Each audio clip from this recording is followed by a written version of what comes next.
les adverbes de lieu. So really useful, and we're starting right now.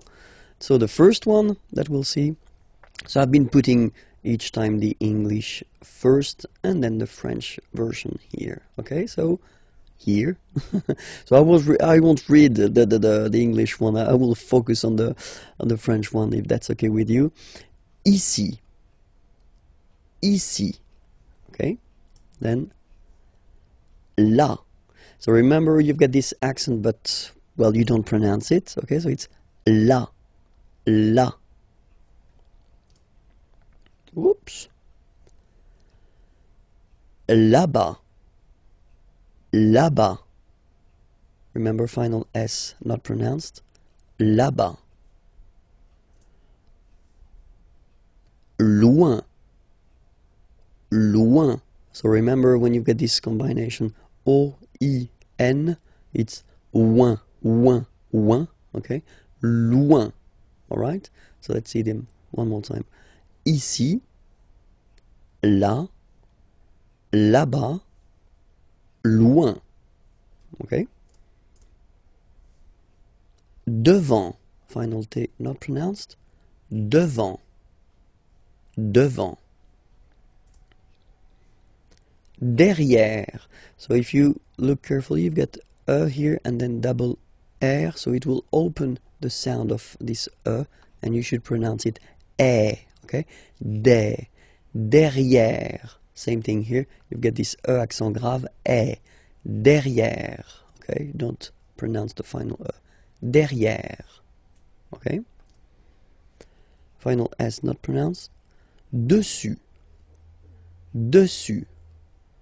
Dessus. Dessous. Dessous. Final S not pronounced here. Dessous. Okay, so let's repeat them. Devant, derrière, dessus, dessous. Okay? Dedans. Final S not pronounced. Dedans. Dedans. Dehors. Okay, so remember, final S not pronounced, and then this H in French doesn't exist phonetically, so you don't pronounce it. Dehors. Dehors. Dehors. En haut. En haut. Okay, final T not pronounced, and then this H as previously, you don't pronounce it, so this is haut. En haut. En haut. En haut. En bas. Final S not pronounced. En bas. En bas. Okay? Quelque part. Don't pronounce the final T. Quelque part. Quelque part. Autre part. Autre part. Autre part. Ailleurs. Look, final S not pronounced, and then you've got this y sound. Ailleurs. Okay, so sorry, I insist a little bit too much maybe, but still, let's read it normally now. Ailleurs. Ailleurs. Okay? Autour. Autour. Autour. Okay, so repeat them one more time. Quelque part. Autre part, ailleurs, autour. Comment exprimer l'obligation? So when you must do something, well, there is a verb for that to express must, and this is falloir. Falloir, okay, falloir. And then you will have two options. The first one will be il faut, so you've got to remember that falloir is what we call verb impersonnel, okay, because there is only one form and it's il, third person of the singular. Il faut, okay, so je, tu, nous, vous, etc. They don't exist for falloir, it's only il, okay? Il faut, and then the verb coming after will be at the infinitive, okay? So that's the way to express to must, okay?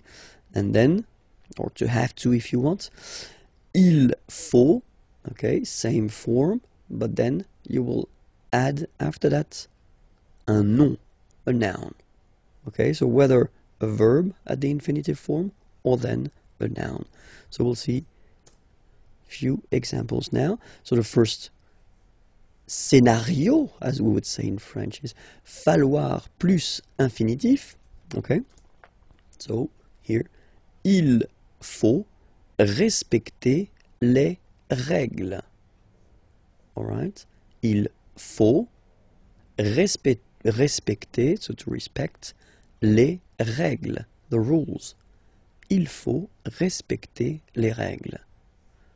All right? And then another option, so I've been putting here and here the two parts of the negative form. Il ne faut pas fumer, fumer is to smoke, ici, here. Il ne faut pas fumer ici. Okay, so now we'll see the way it works with noun, a noun. And here, for instance, il faut, so still il faut, remember as I said, it's only il faut, so it's a verbe impersonnel, okay? Une carte d'identité. Il faut une carte d'identité. Second example here. Il faut un parapluie, umbrella, un parapluie, car, because, il pleut. It's raining. It rains. Il faut un parapluie, car il pleut. Les adjectifs ordinaux. Les adjectifs ordinaux, so in English it would be first, second, third, fourth, etc., etc. So we'll see how they go in French. And so we'll start with the first, okay? And as usual in French, remember, we've got the difference between the masculine form and the feminine form, okay? So each time we'll have here and here the masculine form and the feminine form. Here, that's the way you can see them written when you get to make them short, okay? So they can be written like that, okay? So we'll pronounce them. Le premier, so the first, le premier, la première. Le premier, la première. Okay? Then, le deuxième, la deuxième. So in that case, it's only the le and la that will be different, because deuxième will be the same if you look at them. Okay? Then, same thing here. Le troisième, la troisième. Le troisième, la troisième. Okay? Le quatrième, la quatrième. Le quatrième, la quatrième. Le cinquième, la cinquième. Le cinquième, la cinquième.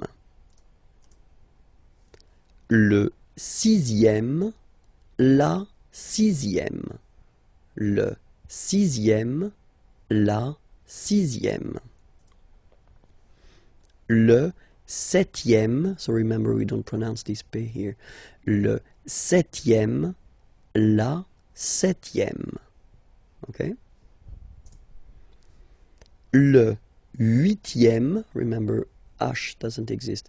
Huitième, huitième, la huitième. Le neuvième, neuvième, so it's V here, remember, vième, la neuvième. Le neuvième, la neuvième. Le dixième, so remember, even if you've got this X here, you pronounce it Z. Dixième, dixième. Same thing as we had here. Sixième. Okay? Le dixième, la dixième. Le verbe partir, partir means to leave, okay, at the present form.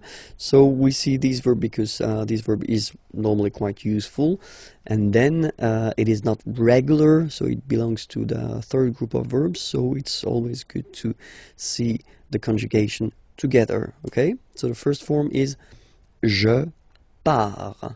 So final S not pronounced, je pars. Tu pars, same form, you can see here and here. So final S not pronounced, tu pars. Il, elle, part. Final T not pronounced, il, elle, part. Okay, so you can see that it's part, part, and then part. Okay, so the same phonetical form for these persons, but then obviously and of course for nous it will be different. So classic ending ONS, you don't pronounce the S, you just have this on sound nasal. Nous partons, nous partons. Okay, then for vous, classic ending for vous as well, EZ, but then you pronounce it et, vous partez, vous partez. Okay, and the last persons, il, elle, partent. Remember, classic ending, ENT, but then you don't pronounce them, partent, partent. Okay, so let's repeat them again. Je pars, tu pars, il part, elle part, nous partons, vous partez, ils partent, elles partent. Bonjour à tous, hi everyone and welcome to Learn French with Vincent. This is Unité 4, leçon J, and in this lesson we'll discover together how to conjugate at the present form le verbe venir. So venir means to come, okay, so it's quite useful, and especially it does belong to the third group of verbs, so it's not regular. So for the present form it's quite useful to spend a few minutes just to see the conjugation together. Okay, so we'll start right now.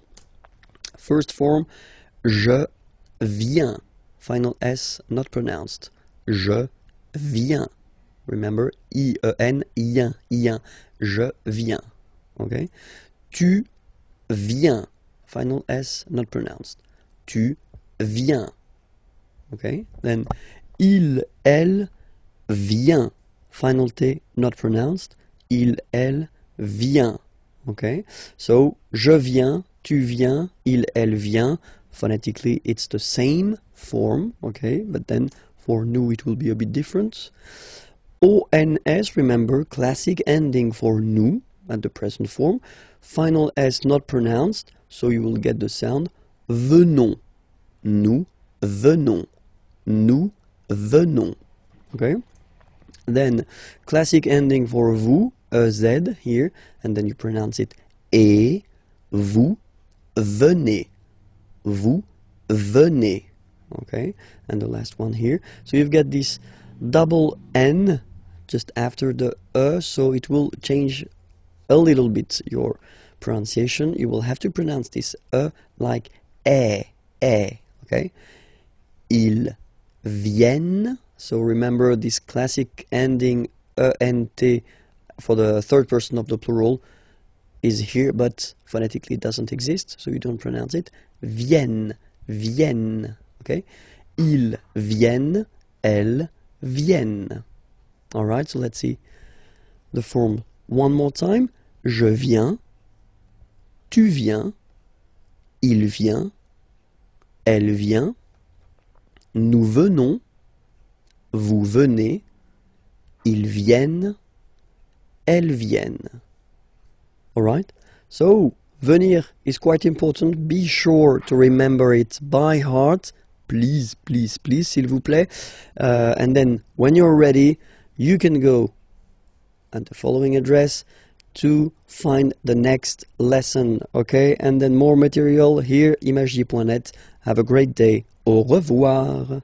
Les pronoms COD. Okay, so no stress, but still it will be quite important. Okay, les pronoms COD. So we'll take first a sentence. Okay, so it's a question and it's tu regardes la télévision. Okay, so tu regardes, regarder is to watch, la télévision. So if we look at this question, okay, and then we want to define all the elements, the first thing that we've got in this sentence is tu. Okay, so it's here, and it's sujet, so the subject of the sentence here. Okay, second part that we've got here is regarde. Okay, regarde here, and it's the verb. Okay, that you've been conjugating. It's es just because it's tu, all right. And the second part, or the third part here, so the last part, la télévision. So la télévision, that's what we will call complément, okay, because it's a complement, it will complete the sentence here by giving some information. It's objet, it doesn't have anything to do because it's la télévision, okay, so it's not an object like that, but it's what we call grammatical object, okay, and we say that it's direct because you don't have any preposition between the verb and this complément, okay, so no preposition, so it's direct, okay. So why do we say that it's quite important to use les pronoms COD?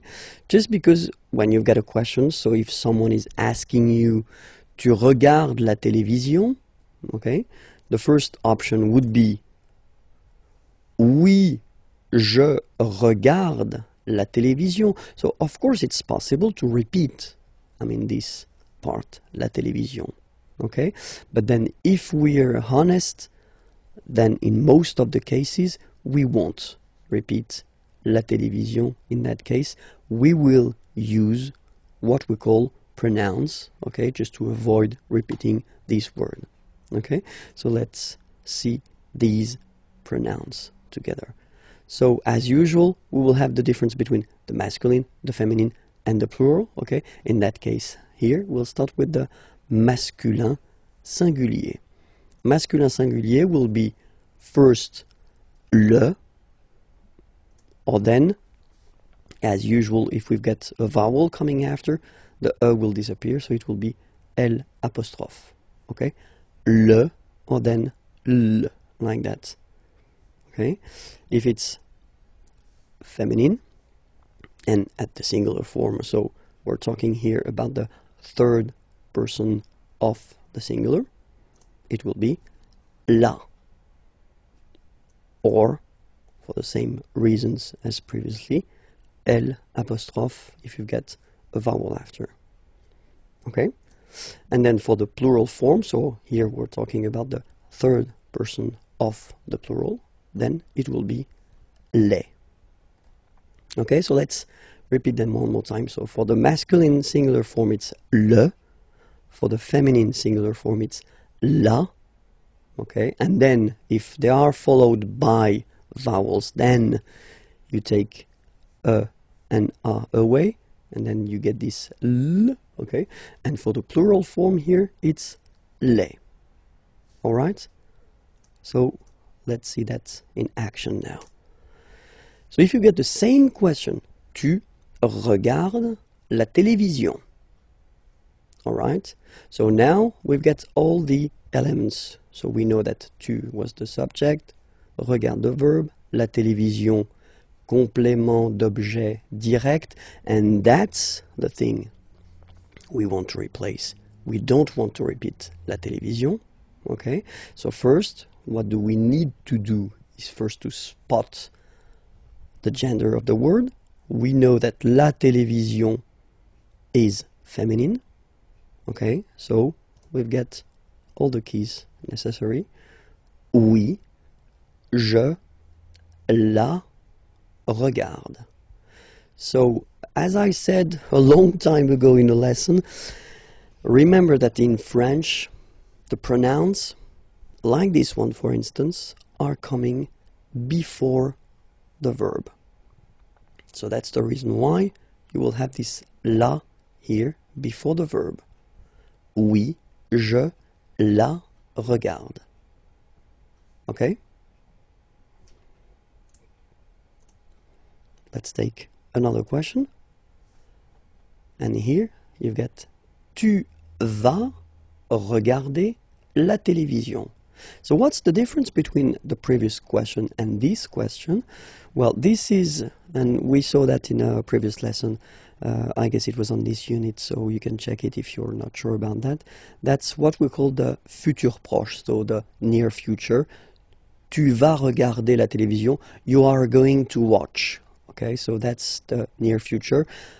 Tu vas regarder la télévision. Okay, and then here, if you look carefully, well, you've got two verbs. And that's the important thing here.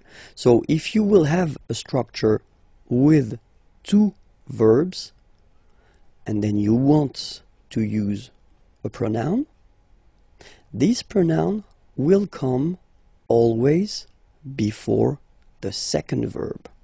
Like here, oui, je vais la regarder.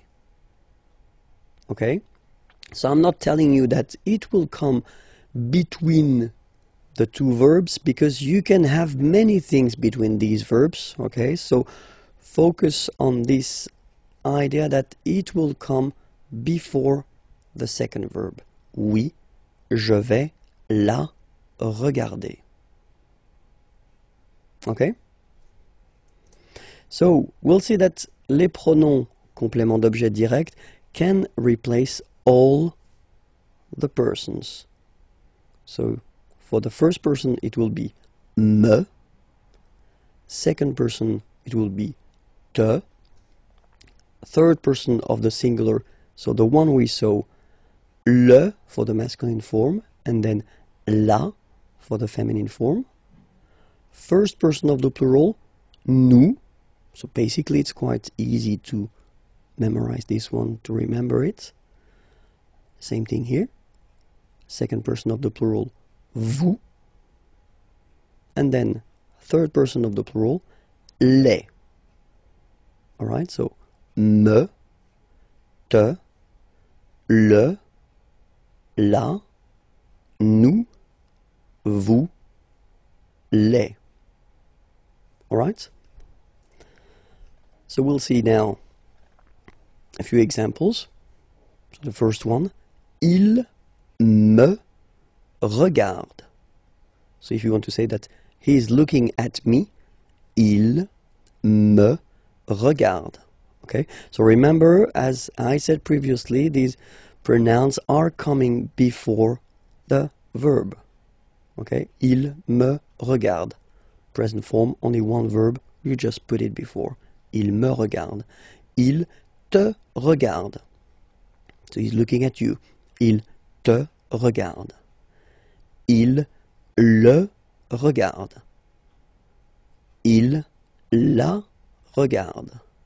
He's looking at him, he's looking at her. Il nous regarde. Il vous regarde. Il les regarde. Okay, it's not that difficult when you try to remember, well, first of course the pronouns, and then this idea that it will come before the verb. Well, honestly, it's not that tricky. Okay, I've been putting the same sentence but then at this near future form. Okay, so just to show you, if you forgot it, that it should come before the second verb. Okay, so il va me regarder, so he's going to watch me, or to look at me. Okay, il va me regarder. Il va te regarder. Il va le regarder. Il va la regarder. Il va nous regarder. Il va vous regarder. Il va les regarder. Les pronoms COI. Ok, Okay, les pronoms COI. So, well, let's say that it's the second part of les pronoms CO, complément d'objet. Okay, so if you didn't watch the previous lesson, well, maybe it would be better to do so that you could understand maybe more clearly the whole thing. Okay, but then still we're starting right now. So, les pronoms complément d'objet direct. So we'll start with une question, a question. Okay, so we'll see. It's a basic question. Okay, you get tu parles à ton frère. Okay, parler is to talk. Tu parles, you talk to your brother, à ton frère. Okay, so if we have a look at the elements in this sentence, the first part or the first element is tu, okay, and that's the subject of the sentence, tu, all right. Then the second element is parle, okay, and that's the verb. So it's ending like that because you've been conjugating this verb according to tu, okay, but it's a verb here. And then we've got this last part here, à ton frère. So that's what we call complément, so it will come to complete the sentence, okay, and it's objet, okay, so be careful, it's really what we call a grammatical object. So it's not an object because in that case it's a good example because it's a person, okay, but then it's a grammatical object and it's indirect because you've got this preposition à here, okay. So in the previous lesson we saw the direct ones, okay, they were without any preposition, okay, but then in this lesson it's indirect because you've got the preposition à here, okay, and it will change the things. So let's see the question. You can ask the question, so it's the same. Tu parles à ton frère, okay, and then the answer that you could give, of course, would be oui, je parle à mon frère. But let's say that in most of the cases in French we won't repeat this à mon frère part, okay. We'd rather use pronouns just to avoid repeating this complément d'objet indirect, okay. So we'll see how they go. As usual in French, we will have the difference between the masculine form, the feminine form, and the plural form, okay. And here, just to start, we'll start with masculine singular, okay. Masculine singular form will be lui, okay, ui, lui, lui, all right. Féminin singulier, so feminine form and the singular form here, it will be lui. So it's quite easy to memorize, to remember, okay, because it is the same form for the masculine and the feminine form, okay. And then for the plural form, so third person of the plural, to be more precise, it will be leur, okay. So masculine singular, third person of the singular, lui. Féminin singulier, feminine singular form, third person of the singular, lui. And then the plural form, third person of the plural, leur, okay. Let's see now the same question, okay. Tu parles à ton frère, okay. And the idea in that case, of course, is to avoid repeating this part here, so complément d'objet indirect, and to replace it with the pronoun, okay. So first we know that it's indirect because we've got the preposition here.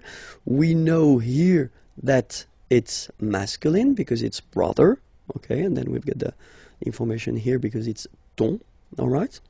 So we've got all the elements just to reply using the pronoun.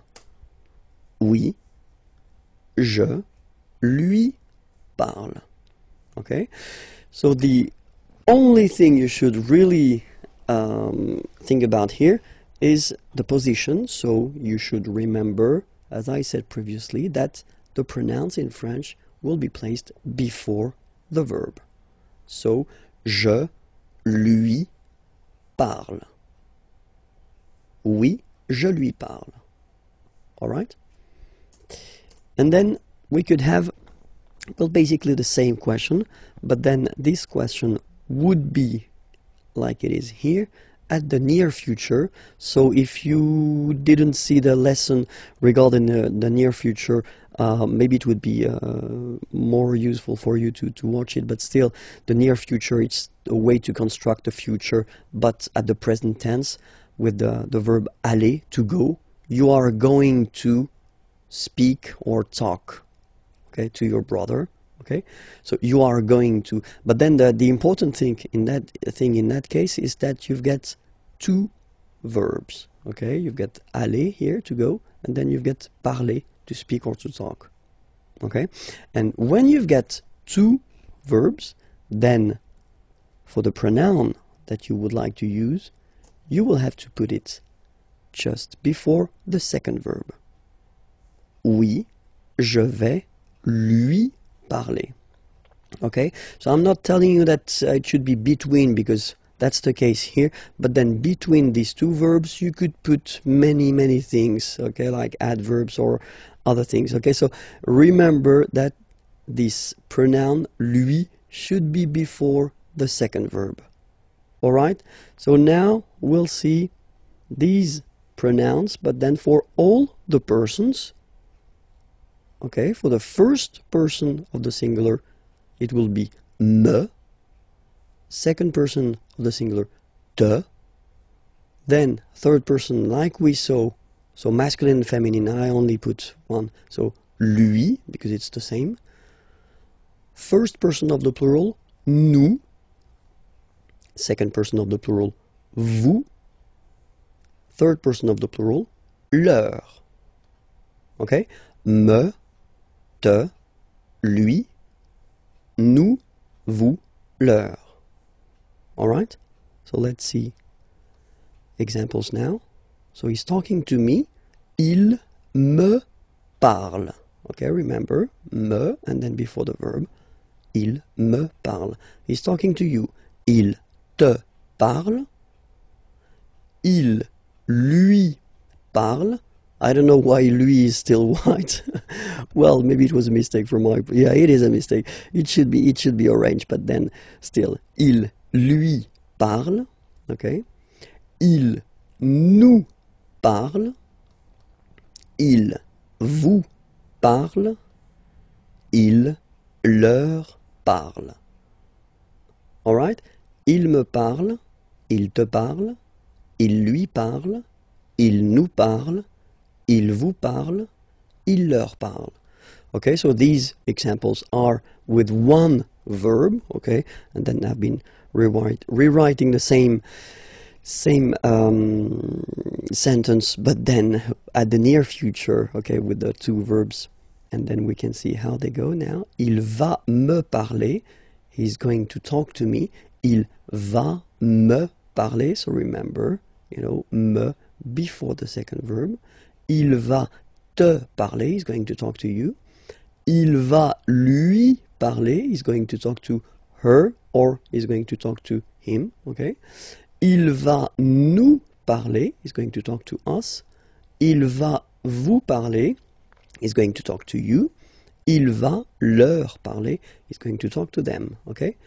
Il va me parler, il va te parler, il va lui parler, il va nous parler, il va vous parler, il va leur parler.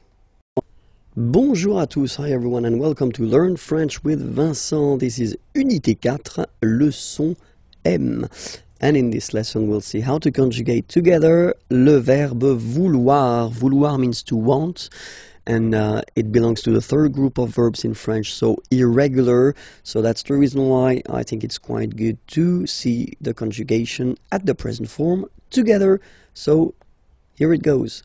Vouloir, first person, je veux, final X not pronounced. Je veux. Tu veux, final X not pronounced, the same form. Il veut, final T not pronounced. Elle veut. Okay, so here, so far we've got one phonetical form, it's veut. Then for nous, classic ending, ONS, don't pronounce the S, just pronounce the on, nous voulons, nous voulons. Same thing here, classic ending EZ for vous, but then you pronounce it et, vous voulez, vous voulez, vous voulez. And the last one, here, EU, and then ENT, classic ending, but then you don't pronounce it, so you get veulent, veulent. Ils veulent, elles veulent. Ils veulent, elles veulent. Okay, so let's repeat it one more time. Je veux, tu veux, il veut, elle veut, nous voulons, vous voulez, ils veulent, elles veulent. So that's it for this lesson. It was leçon M. Well, you can find more lessons right here. IMAGIERS is the name of the channel on YouTube, and then more material can be found there at imagier.net. Have a great day. Au revoir. Le verbe savoir. Savoir means to know, and it's quite useful. And but then it is irregular, so it belongs to the third group of verbs. So it's quite good to see the way to conjugate it together. Okay, at the present form, and we'll see it right now. Okay, so let's start now. Je sais. Okay, final S not pronounced, and then you get this A-I, E. Okay, je sais, sais. Okay, tu sais, same form, final S not pronounced, tu sais. Il sait, final T not pronounced, elle sait. So one phonetical form so far. Nous savons, so classic ending for nous, O-N-S, you don't pronounce the final S, nous savons, nous savons, okay? Then vous savez, classic ending for vous, EZ, but then phonetically it's et, vous savez, savez. And then il, here classic ending for il and elle at the plural form, E-N-T, you don't pronounce it, so you get the sound savent, v-v-v-v, savent, okay? Ils savent, elles savent. So let's see that one more time. Je sais, tu sais, il sait, elle sait, nous savons, vous savez, ils savent, elles savent. Il y a, so we saw it in a previous lesson quite shortly. So il y a means there is or there are. But then in French, we will have only one form, il y a. Okay? So let's see, for instance, here, a question. Est-ce qu'il y a un magasin dans le quartier? Okay? Est-ce qu'il y a? So, is there un magasin, a shop, dans le quartier, in the neighborhood? Okay? Est-ce qu'il y a un magasin dans le quartier? All right. So the answer would be oui, il est juste ici. Yes, it is right here. Oui, il est juste ici. Okay. So in that case, we've been using this il y a, there is. Okay. Just because un magasin, well, it's singular. Okay. So it's basically there is a shop, there is something. Okay. Let's see now. Here. Same thing. Il y a une piscine, a swimming pool, dans cette ville. Il y a une piscine dans cette ville. All right. So you can see that in the first example, I've been using this est-ce que. You remember we saw that previously that you can add if you want to ask a question, okay? Or then it's possible here just to keep the same order. There is, il y a, okay? Une piscine, a swimming pool, dans cette ville, in this town, okay? But then don't forget to raise your voice at the end because it's a question. Il y a une piscine dans cette ville? Il y a une piscine dans cette ville? Okay, just a little bit to make it clear that it's a question. Okay, so answer, oui, elle est à côté de la mairie. À côté, remember it was next or near. Okay, and then la mairie, city hall. Oui, elle est à côté de la mairie. All right, so in both cases here, il y a, just because it was masculin singulier, okay, and then here, il y a une piscine, féminin singulier, all right, and we'll see now the other option that we would have to ask correctly the question. So first, look at it, il y a, actually, you should change the order and put it like that, and the way you will pronounce it is y a-t-il, y a-t-il, okay, so that's the correct form to ask a question with il y a, so the formal form if you want. And then des toilettes, here it's the plural form, okay, toilets, okay. So it doesn't really change because it will stay il y a, okay, but then here, of course, the order is changing, so that's the reason why it can be a bit tricky to notify the fact that basically it doesn't change even if it's plural here, okay. Dans ce restaurant, in this restaurant. Y a-t-il des toilettes dans ce restaurant? Y a-t-il des toilettes dans ce restaurant? Okay, and then the answer, oui, elles sont juste à droite. Okay, droite, remember, it was on the right. À droite, on the right. Just on the right. Oui, elles sont juste à droite. Okay, so to resume the whole thing, remember this il y a will be used so for there is, so like here, un magasin, a shop, so it's the singular form, okay? Or then here as well, il y a, there is, une piscine, a swimming pool, but still it will be also used as like that, il y a, okay, or then in the other order here, for the plural form, okay? It doesn't change. So that's one interesting thing in French. For once, it's easy. It doesn't change. Il y a plus singulier or then il y a plus pluriel. Okay? We will discover together the passé composé form of the verb aller. Aller is to go.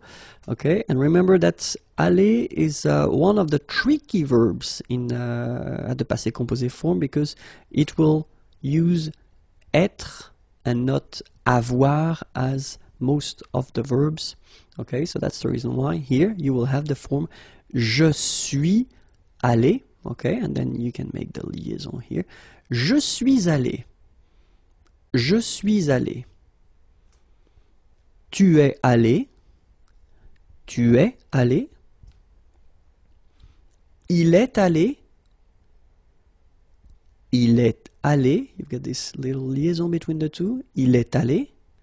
Feminine form. Elle est allée. Okay, so have a look here. Remember, if you don't know that already, then I would advise you to check the lesson on le passé composé that we did previously. Okay, so you've got to add this feminine mark at the end of your participe passé here, just because elle is feminine, and then you're using this être verb to construct the passé composé. That's the reason why. Phonetically, it doesn't exist. You don't pronounce it, so you get elle est allée, and then for the masculine form, il est allé. So aller is pronounced the same way, but still you have to write it. Okay. Same thing that if you get to put the plural form, then you will have to add this s mark of the plural at the end of your participe passé form here. Okay. Nous sommes allés. You don't pronounce it. Okay, but you write it. Nous sommes allés. Vous êtes allés. Vous êtes allés. Same thing here. You put it, but you don't pronounce it. And then here, masculine form. Ils sont allés. So masculine plural. You put this S. Ils sont allés. Little liaison between the two. Ils sont allés. Elles sont allées. Feminine and plural here. Okay, S, you don't pronounce them, but still you've got to write them, and then this little liaison here. Elles sont allées. Okay, so let me repeat the whole thing for you. Je suis allé, tu es allé, il est allé, elle est allée, nous sommes allés, vous êtes allés, ils sont allés, elles sont allées. The passé composé form of the verb parler. Parler is to speak or to talk. Okay, so let's discover it right now. First person, j'ai parlé. Tu as parlé. Il a parlé. Elle a parlé. Nous avons parlé. Vous avez parlé. Ils ont parlé. Elles ont parlé. Alright? So remember, passé composé, you've got to use two parts. The first one, avoir in that case, and then what we call participe passé. This participe passé form, as you can see, doesn't change for all the persons.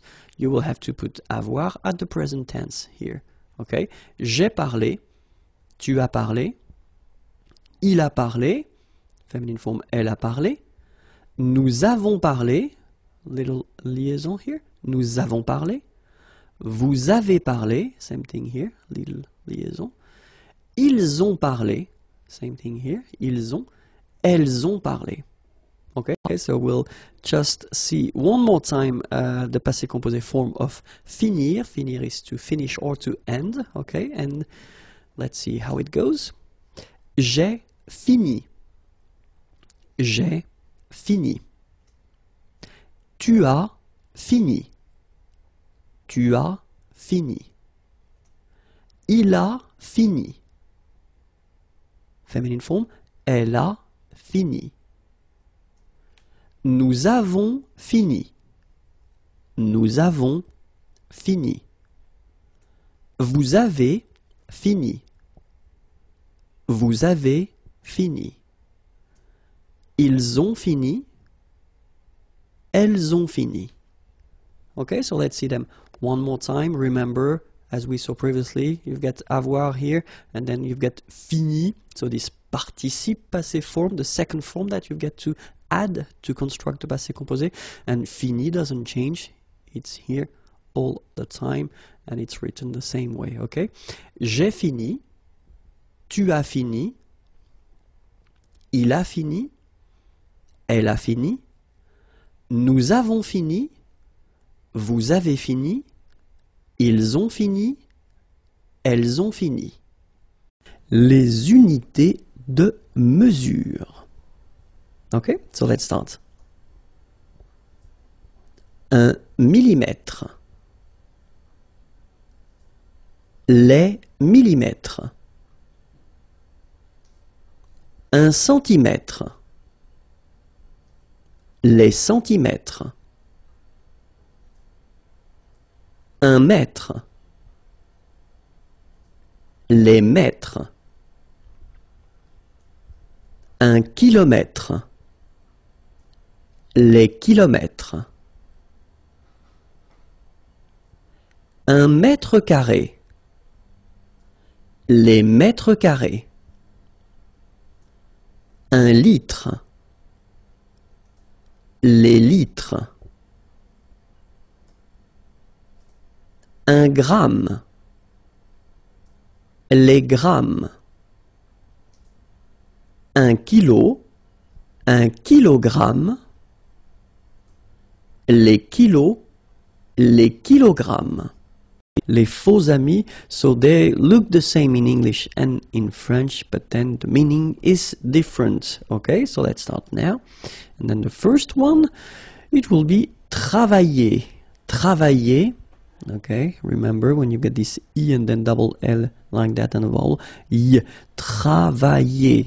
Okay, travailler, and it means to work. Okay. Sympathique. Remember the H is not pronounced. Sympathique. Okay, and it means friendly, nice. Then rester. Rester. Regular verb from the first group, easy to conjugate. Rester, okay, and it means to stay, to remain. Then la monnaie. Monnaie, okay, final not pronounced. La monnaie, okay, and it means small change. Le magasin. Le magasin. Okay, remember you've got only one S between two vowels. Then you get the sound Z, alright? And then the ending here is IN, so it's nasal, it goes in your nose, and it's un. Magasin. Okay? And it's shop. Alright? Then, la librairie. Okay, remember, I here, librairie. Final not pronounced. La librairie. Okay, and it's a bookshop. Then la journée. La journée. Final not pronounced. And it's day. Grand. Final day not pronounced. Okay, gr, gr, gr, gr. And then the nasal en. Grand. Okay, and it means big or tall. Then gentil. So remember this final L is not pronounced. Gentil. Gentil. And it's nice or kind. Then attendre. Attendre. Remember, final you don't insist on it. It just gives you the possibility to pronounce the dr, dr. Okay, so attendre. Attendre. Alright, and it's to wait. Bonjour à tous and welcome to Learn French with Vincent. This is Unité 5, leçon N. And in this lesson, we'll discover vocabulary regarding le corps humain. Le corps humain. So let's start now. La tête. La tête. L'épaule. L'épaule. Okay, so in that case I did put this F here just to indicate you that it's feminine, okay, because you cannot see it here with the article L, okay? L'épaule. La poitrine. La poitrine. Le tronc. Le tronc, okay, remember, final C is not pronounced here. Le tronc, okay? L'estomac. L'estomac, okay, same thing here, final C not pronounced, and then M means that this word, estomac, is masculine, okay? L'estomac. La hanche. La hanche. Remember, H here is not pronounced, so you get the sound en, hanche at the beginning. Le poignet. Le poignet. So this combination of ET at the end will basically open the sound. So you get poignet. Okay, remember, G-N, poignet, le poignet. La cuisse. La cuisse. Double S and then two vowels before and after. It will give you a really strong S sound. Okay. Cuisse, cuisse, la cuisse. Le genou, le genou. La jambe, la jambe. Okay, remember, A-M, when you combine these two, basically it's just like A-N, so it's nasal and it's en. Okay, so you get la jambe. La cheville. La cheville. Remember, double L like that after I, y. Cheville. Le pied. Le pied. Le dos. Le dos. Final S not pronounced. Okay? Le dos. Le cou. Le cou. Le bras. Le bras. Same thing here. Final S not pronounced. Le bras. Le coude. Le coude. So it's actually quite funny because the only difference between these 2 is this d at the end. Okay, so here in this one you've got le coup, okay, and then the second one here is le coude. Okay, remember you don't insist on this final e, it only gives you the sound of d at the end. Le coude, okay. Le nombril, le nombril. Le doigt de pied, le doigt de pied. La main, la main. So this combination R-E-N is quite interesting because it will give you the sound un. So it's really a nasal, it goes in your nose, okay? And it's un, main, la main. Le doigt, le doigt. Okay, so don't be frightened by this G because basically you don't pronounce it and then the final T you don't pronounce it. So the only thing you get to pronounce is this combination of three letters, sorry, here, D, O, I, okay? O, I, it's wa and then D, doigt. That's the only thing. Doigt, le doigt, okay? Le pouce, le pouce.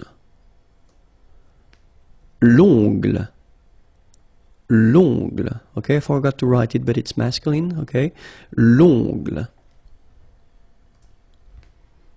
La peau, la peau, okay, remember this combination of three vowels, well, it's quite rare in France, but then, well, you can see it, but then, so, the sound that you will have to pronounce when you've got these three vowels combined together, it's the sound O. Okay, so really simple, O, okay, so you get la peau, okay, la peau. That's it. If you want more, then the address is here, youtube.com/imagier, and then the website is here. If you want to see more material, then write me a beautiful letter or a mail. Okay, have a great day, bye-bye. Le visage, the face, so we just saw the human body previously, and so we'll continue with le visage, if that's okay with you. Let's hope so. So let's start now. Les sourcils, les sourcils. Okay, so it's quite strange because you get this LS at the end, but then, well, you don't pronounce them. Les sourcils. L'œil, l'œil, strange combination of vowels here, okay, and then you will get the sound and then y, oeil, alright, and it's masculine by the way. Un oeil, l'œil, okay. Plural form, les yeux, okay, so that's the tricky thing when you compare the singular form and the plural form, okay, so l'œil, singular, and then the plural, les yeux. Okay, you make this liaison between the two. Les yeux. Okay, final X not pronounced. Les yeux. Les cils. Les cils. Final S not pronounced. Les cils. La joue. La joue. Final E not pronounced here. La joue. La gorge. La gorge. Okay, remember when you get this combination G and O, you get the sound go, go. Okay, so gorge. And then G and E gives J. La gorge. La gorge. Le front, final T not pronounced, le front. Okay, remember this nasal on, le front.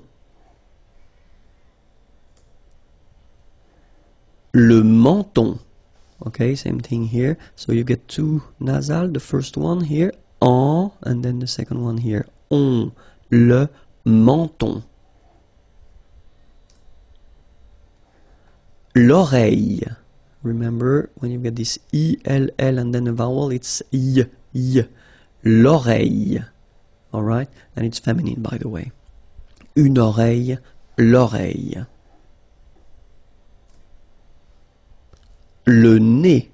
So remember when you get this combination, EZ here at the end of a word, it's E, le nez, le nez. La bouche. So remember, CH combined together will give you this sh sound. La bouche. Okay? La lèvre. Remember, accent grave here. Really open. La lèvre. La lèvre. La bouche. Again, I don't know why. Don't ask me.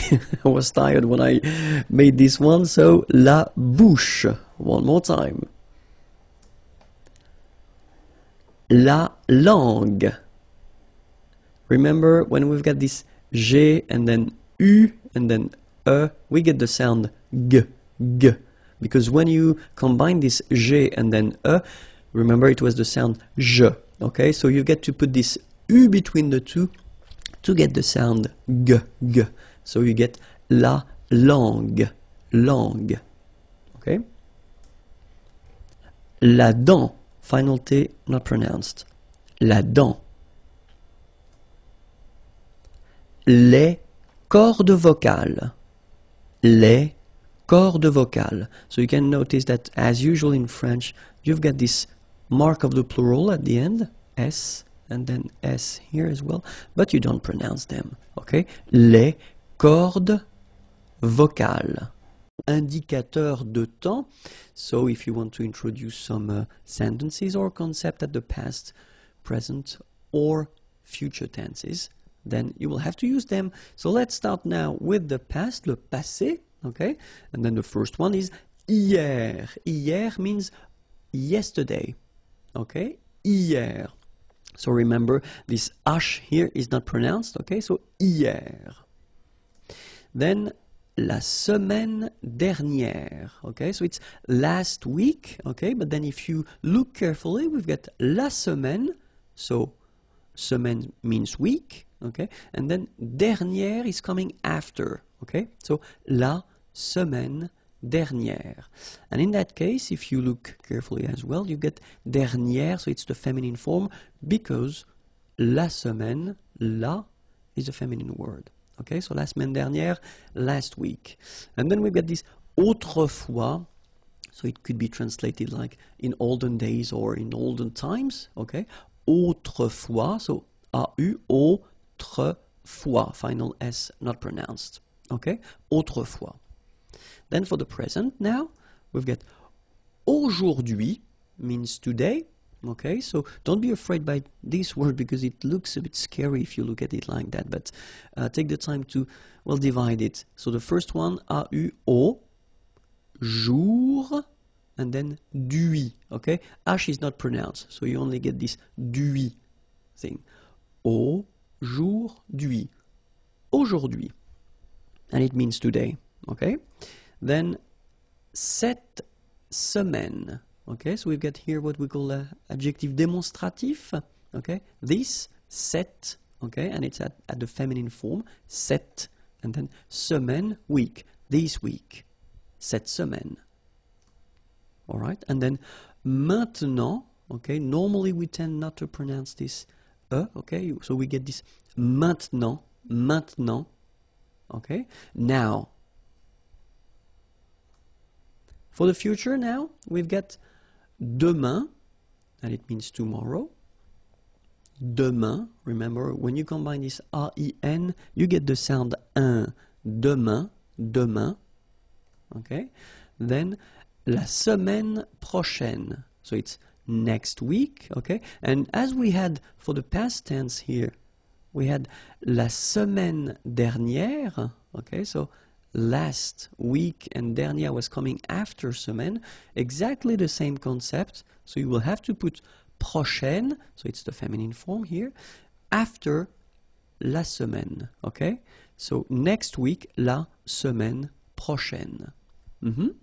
And then bientôt, Okay, remember you put this accent circonflexe but you don't write it. You write it but you don't pronounce it. And then the final T is not pronounced. Bientôt, okay, and then you could translate this bientôt as soon. Okay, so something that will happen in the future. Alright, so let's see them one more time. First one, hier. Second one, la semaine dernière. Then, autrefois. Aujourd'hui. Cette semaine. Maintenant. Or then, maintenant. Okay. Demain. La semaine prochaine. And then, bientôt. L'expression de la quantité. So it's quite important, so I would like you to take a few minutes to watch carefully this video, and we'll start right now. L'expression de la quantité. So the first thing that we'll discover together, it's plusieurs. So plusieurs means several, okay?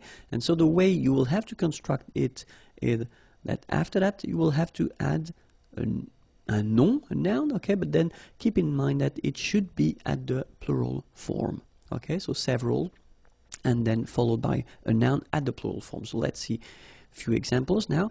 J'ai invité plusieurs amis. J'ai invité plusieurs amis. Okay, so remember, j'ai invité, so it's the past form of inviter, to invite, okay, plusieurs, and then amis, friends. Okay, j'ai invité plusieurs amis. Second example, il y a, there is, plusieurs enfants, kids, dans le jardin, in the garden. Il y a plusieurs enfants dans le jardin. Okay? And then, elle a fait plusieurs gâteaux. So, faire here at the passé composé form. Plusieurs, faire, sorry, it means to do, okay? Plusieurs gâteaux, cake, okay? So what you can see here is that ami here is with S, so it's the plural form, okay? Here, right after plusieurs, you've got enfant with S at the plural form, and then here you've got that gâteau with X, so it's the plural form, all right? So let's see now the second one. Quelques, you don't pronounce the final S here. Quelques means few, okay? And same thing as we had previously, you will have to add a noun at the plural form, okay? So let's see the first example. J'ai rencontré, rencontrer is to meet, so it's the past form. J'ai rencontré quelques collègues, colleague. J'ai rencontré quelques collègues. Okay, second example. Nous avons, so it's avoir, to have at the present form. Quelques petits problèmes, petit, small, problème, problem, avec lui, with him. Nous avons quelques petits problèmes avec lui. Okay, and then the last example. Elle a mangé quelques bonbons. Oh, we get two dots here, I don't know why, but only one is enough. Elle a mangé quelques bonbons. Okay, so manger here is to eat, past form, and then bonbon, candies. So same thing here, if you look carefully, you've got collègue with S, so plural form. Okay, here it's quite interesting because we've got this adjective petit, small, little, but then it's still at the plural form with S, and problème at the plural form as well. Okay, and then bonbon here at the plural form with S as well. Okay, so now other possibility would be ne, and then aucun masculine form, or aucune feminine form. So no or not any, okay? And after that you will have to put a name, or a noun, sorry, at the singular form, okay? So ne aucun, ne aucune, plus a noun at the singular form. All right, so let's see the first example. Elle ne veut aucun conseil. Okay, so you can see here that it's elle ne veut, so she doesn't want. Okay, vouloir is to want. Aucun, so not any, no. And then conseil, it's advice. Okay, so elle ne veut aucun conseil. Other example, je n'ai eu aucun problème. Okay, so here, eu, so it's the verb to have at the passé composé form. Okay, je n'ai eu aucun problème. Problème, problem. So I didn't have any problem. Il ne fait aucune erreur. Il ne fait, faire is to do, and it's the present form, aucune erreur. Error is mistake. Alright? So, if you look carefully here, you get ne and then aucun. Okay, so that's the masculine form because conseil is a masculine word. Here, it's quite interesting because as usual in French, when we've got this ne and then we've got a vowel after, so it can be quite tricky. So in most of the cases, this will disappear. Okay, so you take it away, but then still aucun is coming here, all right, and then it's at the masculine form because problème is a masculine word, all right. And then the last example, well, you've got the first part, ne, okay, not modified because faire starts with F, so no problem. But then here you've got this aucune, okay, aucune, so because erreur is a feminine word, so you will have to put this aucune. Alright? So let's proceed now. Un peu or peu, and it means a few or few. Okay? So will be constructed with la préposition de, so you will have to put this de after, and then you will have to put the noun without the article. Okay, so if you want to construct this a sentence with a few or few, so remember, un peu or then peu, then don't forget to put this de and the noun without the article. Okay? Then if you want to use this autant, it means as much. Same construction, you will have to put this de and the name or the noun, sorry, without the article. Alright, so as much, we use this autant de and the noun without the article. Alright? If you want to use moins, moins means less. Same thing here, you will have to use de after and the noun without the article. Alright, so remember, less, in French it's moins, de, and the noun without the article. If you want to use plus, more, okay, in some cases you will have to pronounce it plus, okay, so you will see that a bit later. De, and then the noun without the article. Alright, remember, more, plus, or then plus, de, and the noun without the article. If you want to use beaucoup, beaucoup means a lot of.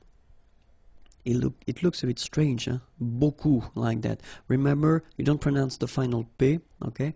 And then you get this combination of vowels, E, A, U, and you get the sound O. So technically it's beaucoup, okay? So it's not difficult to produce orally. Beaucoup, a lot of, okay? Same construction, you will have to put de after, and then the noun without the article, okay? A lot of, beaucoup de, and the noun without the article. If you want to use trop, and trop means too many, okay? Then you will have to put de and the noun without the article, okay? Remember, too many, trop, don't pronounce the final P. Trop, de, and the noun without the article. Alright? And then assez. Assez means enough. Okay? Assez. Remember, two vowels here, a and then e, and then double s. So it's really strong, the s. Assez. Assez. Okay? Assez. So same construction, de and the name, or the noun without the article. Okay? So enough, assez de, and the noun without the article. Well, we'll see few colors, les couleurs, okay, so not all the colors because we're just starting, okay, so let's see what we've got. Blanc, blanche, okay, so I wanted to put for each color the masculine form here and then the feminine form here, okay, so here, masculine, blanc, don't pronounce the final C, and then blanche. Okay, remember when you combine this CH, you get the sound sh, blanche. Okay, so blanc, blanche. Noir, noir.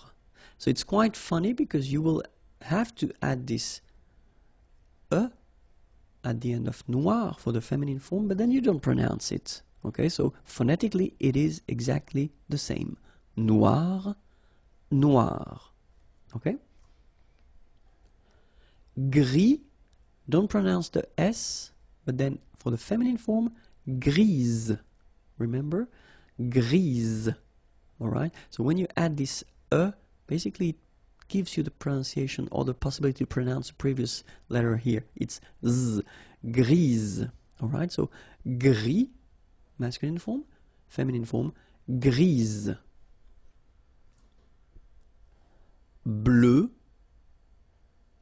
bleu. So same thing that we had for noir, you just add this E at the end, but then you don't pronounce it. Bleu, bleu.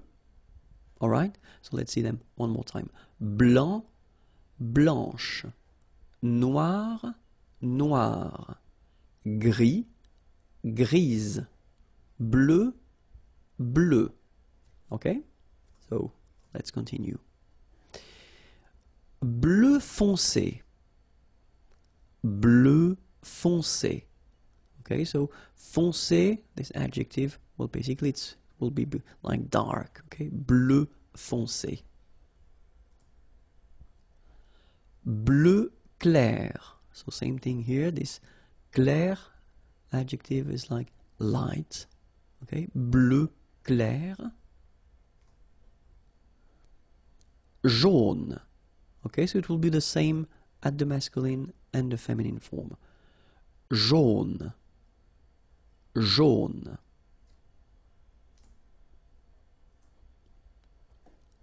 Rouge. So same thing here, same form for the masculine and the feminine. Rouge. Remember, G-E, je. Rouge. Vert. So masculine form, don't pronounce the final T. Vert. Feminine form, verte. So listen carefully. I don't say te, but it's t. Verte. Verte. Okay, so as usual, this final E only gives you the possibility to pronounce this t. Verte. Okay? Marron. Same thing for the masculine and the feminine form. Marron. Les verbes impersonnels, so they are really useful and it's quite important to see them. And so we'll focus on three verbs. The first one, être, to be. Second one, faire, to do. And the last one, avoir, to have. Okay?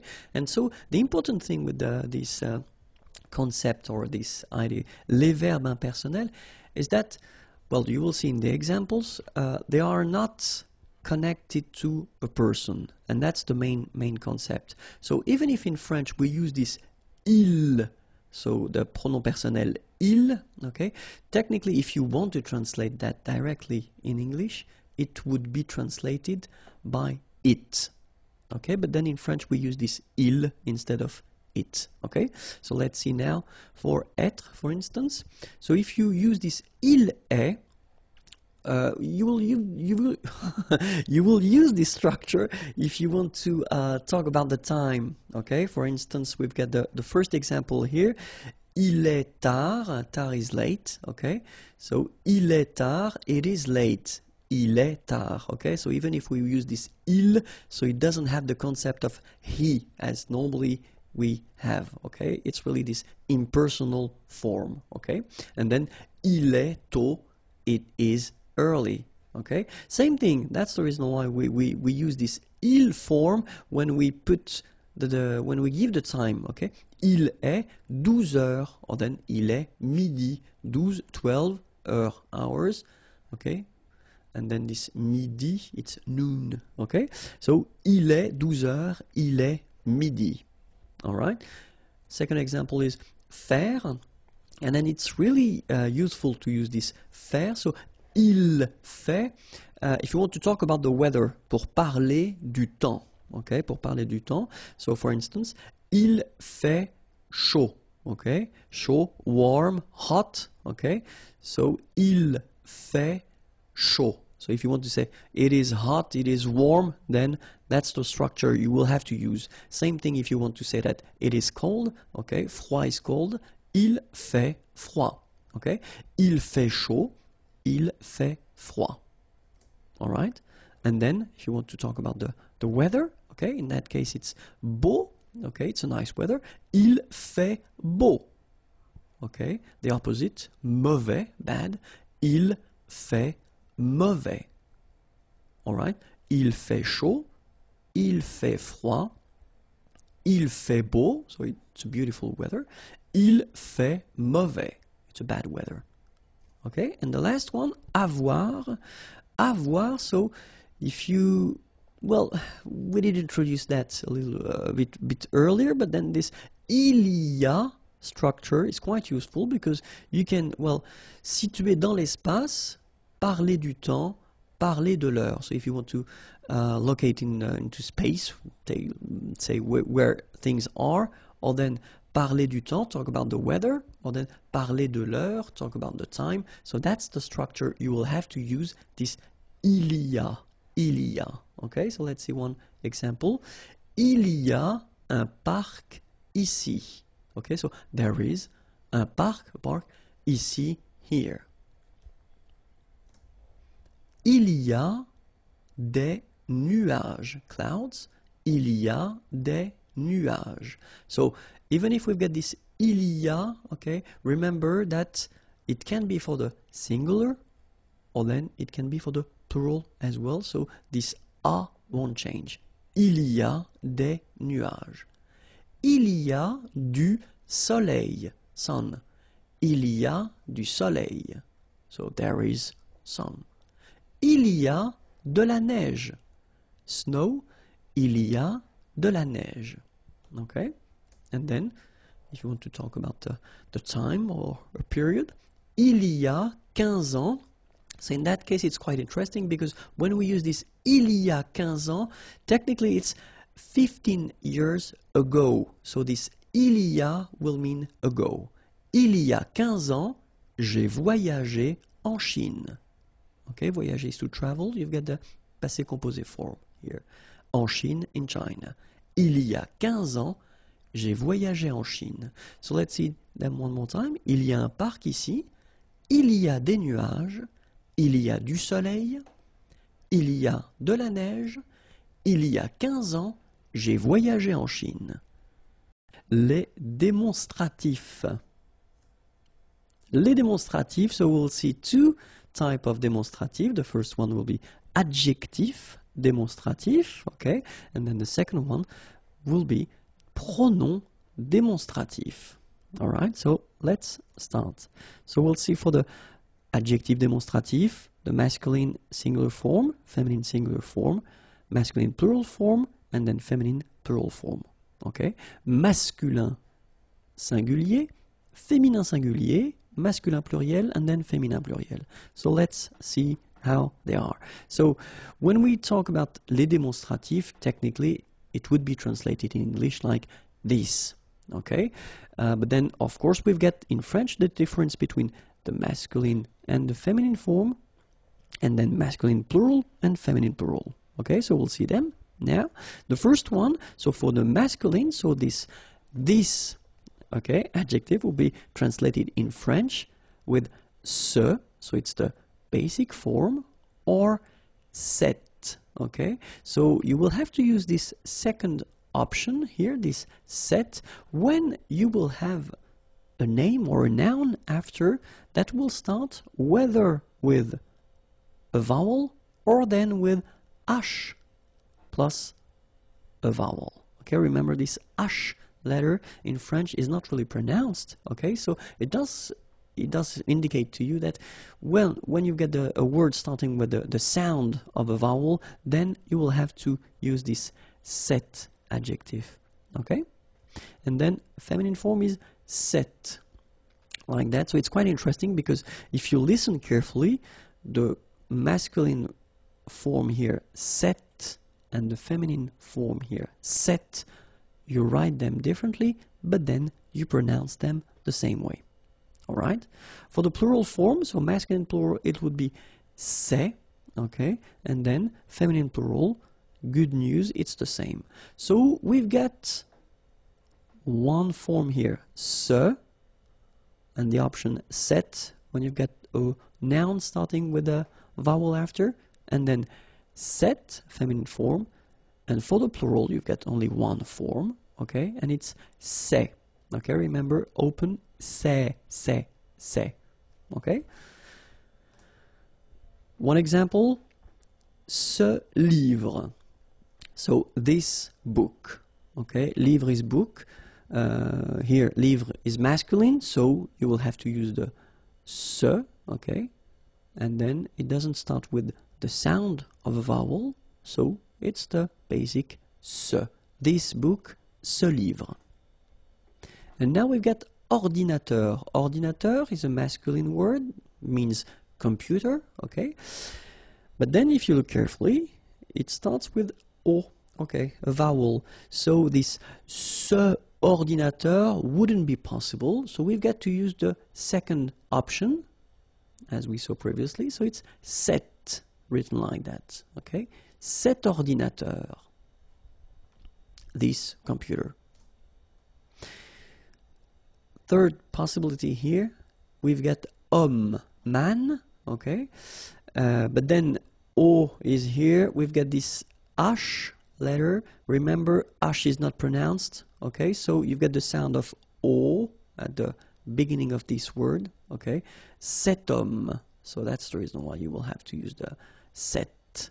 So it's masculine, but still cet homme. So now, feminine word, femme, woman. No problem about that, because we've got only one option for this at the feminine form, and it's cette, written like that. Cette femme. Same thing here, if you've got a word like organisation, well, it's the same in English. So it starts with a vowel, but it doesn't change anything for the feminine demonstrative here. Okay, cette organisation, cette organisation. And then plural, so whether it's masculine, so we've got friends here at the masculine form, so masculine plural, and then friends here at the feminine plural form, okay, but then the adjective demonstrative here, as you can see, will be the same. Ses amis, ses amis. Alright? And it's quite funny in a way, because if you only listen to these two things, here, ses amis, and then ses amis, you don't have really any phonetical information regarding the fact whether it's masculine or feminine. That's the way it is. Sorry about that. But, so let's continue now with le démonstratif. So we'll see now the pronouns. Okay, so same thing. We'll see the masculin singulier, then féminin singulier, then masculin pluriel, and then féminin pluriel. Okay, so pronouns. Okay, so it does mean that you will have to use these pronouns instead of the name. Okay, so for the masculine form, we will have celui-ci and then celui-là. Okay, so we'll see the difference of use, but then celui-ci, celui-là. In English, it would be directly translated as this one. Okay, so you don't want to repeat the name or the thing that was previously stated, so you use this one. Okay. In English, it's easier. In French, it's a bit more tricky, because we will have this celui, okay, and then si and la. So you'll see that normally si is coming first and then la is coming next. Okay, celui-ci, celui-là, this one. All right. Same thing with the feminine form, celle-ci, celle-là. All right. And then for the masculine plural, ceux-ci. Okay, remember final X is not pronounced, so you get the sound ce, ceux-ci, and then ceux-là. All right. Feminine plural, celle-ci. Okay, don't pronounce the final S. Celle-ci, celle-là. All right. So let's see few examples now. So if you ask a question, quel est mon livre? Okay, what is my book, or which one is my book? All right, and then the answer could be votre livre, your book, c'est celui-ci, this one. Okay, votre livre, c'est celui-ci. Okay, and then normally when you talk or when you say that, you tend to indicate that with your finger as well. So you point the book. Votre livre, c'est celui-ci. Où est ma place? Where is my seat? Où est ma place? C'est celle-là. Okay, same thing, you tend to point it at the same time. Okay, c'est celle-là. All right, so you've got to remember that we will have the difference between the masculine, the feminine, okay, so singular and plural, and then we'll have the difference between this si, okay, the first option, the nearest one, okay, and then this la, second option, so it's not the nearest one, okay. La description avec c'est. So let's start. So if you want to use this c'est option to make a description, so c'est technically would be directly translated as it is or this is, okay? But then in French, you will have to add after that the adjective, but the adjective should be all the time at the masculine form. Okay, so remember, if you want to describe something, okay, you can use this c'est, and that's really, you know, a common way to describe things. Okay, it is, this is, but then remember, the adjective that will come after should be at the masculine form. Okay, so we'll see a few examples now, and the first one would be the option to describe un lieu, a place. Okay, so let's see now. C'est chaud. Okay, it is hot. Warm, could be an option as well. C'est chaud, it's warm. Okay, c'est froid, cold. It is cold. C'est beau. Beau is beautiful. Okay, and then c'est tranquille, quiet. Okay, so what you can see here is that we've got adjectives like chaud, froid, beau, and then tranquille. They are all at the masculine form. Okay, even if, I mean, the place would be feminine and you want to describe it, remember that it should be all the time at the masculine form. Okay, let's see another example. So if you want to describe a situation, for instance, okay, it would be an option. So idéal, ideal, c'est idéal. Formidable, c'est formidable. C'est parfait. So it's perfect. And then c'est injuste. Injuste, the opposite is of juste, okay? And it's not fair, unfair, okay? So c'est idéal, c'est formidable, c'est parfait, c'est injuste. Same thing here, okay? Remember that all these adjectives are at the feminine form. Okay, let's continue now and see. So it could be for an object as well. You could describe an object, un objet. So let's see now. C'est cher. Cher is expensive. C'est cher. C'est utile. Utile, useful. C'est beau. Beautiful. C'est adapté. Adapted. Okay? C'est cher, c'est utile, c'est beau, c'est adapté. Remember, all these adjectives are at the feminine, the masculine form. I'm getting tired now. All right, so at the masculine form, like I did say previously. Okay, so let's see now another option. So if you want to describe a dish, okay, you're eating and you want to describe a dish, un plat, okay, so c'est très bon, okay, très is very, and then bon is good, okay, c'est très bon. C'est bon marché.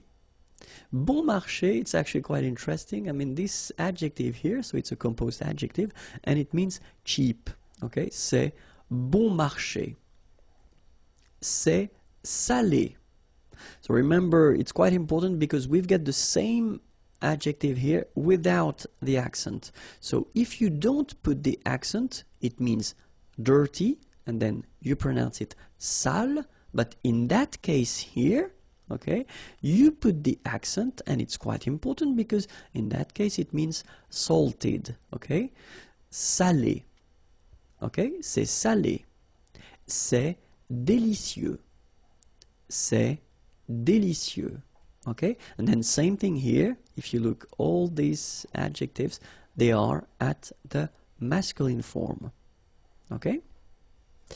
So the second option would be to put this structure at the negative form, which is not that difficult because technically you just keep, well, your structure, you just add as usual the first ne and then pas before and after the verb, okay? Then same thing here, you will put this adjective at the masculine form, okay? So we will basically just see one more time all the examples we had previously, but then at the negative form. So if you want to describe a place, ce n'est pas chaud, ce n'est pas froid, ce n'est pas beau, ce n'est pas tranquille. Situation, ce n'est pas idéal, ce n'est pas formidable, ce n'est pas parfait, ce n'est pas injuste. An object, ce n'est pas cher, ce n'est pas utile, ce n'est pas beau, ce n'est pas adapté. And then a dish, ce n'est pas très bon, ce n'est pas bon marché, ce n'est pas salé, ce n'est pas délicieux. La salle de séjour. So let's start now. Le rideau. Le fauteuil. So remember, it's a bit tricky, this word. Fauteuil. Teuil. Fauteuil. Le fauteuil. Le coussin. La cheminée. La télévision. Okay, one more time. Le rideau, le fauteuil, le coussin, la cheminée, la télévision. Le lecteur DVD. Le lecteur de CD. La table basse. Le lustre. Le cendrier. Okay, one more time. Le lecteur DVD. Le lecteur de CD. La table basse. Le lustre. Le cendrier. Le sol. La table. Le tapis. Le canapé. La bibliothèque. One more time. Le sol. la table, le tapis, remember final S not pronounced, le tapis, le canapé, la bibliothèque, la cuisine. So in the previous lesson we were in la salle de séjour and now we're still in the house, but it's la cuisine. So let's discover what we have. La cuisine, le congélateur, le réfrigérateur, le frigo, l'évier, l'étagère. Okay, so let's repeat them.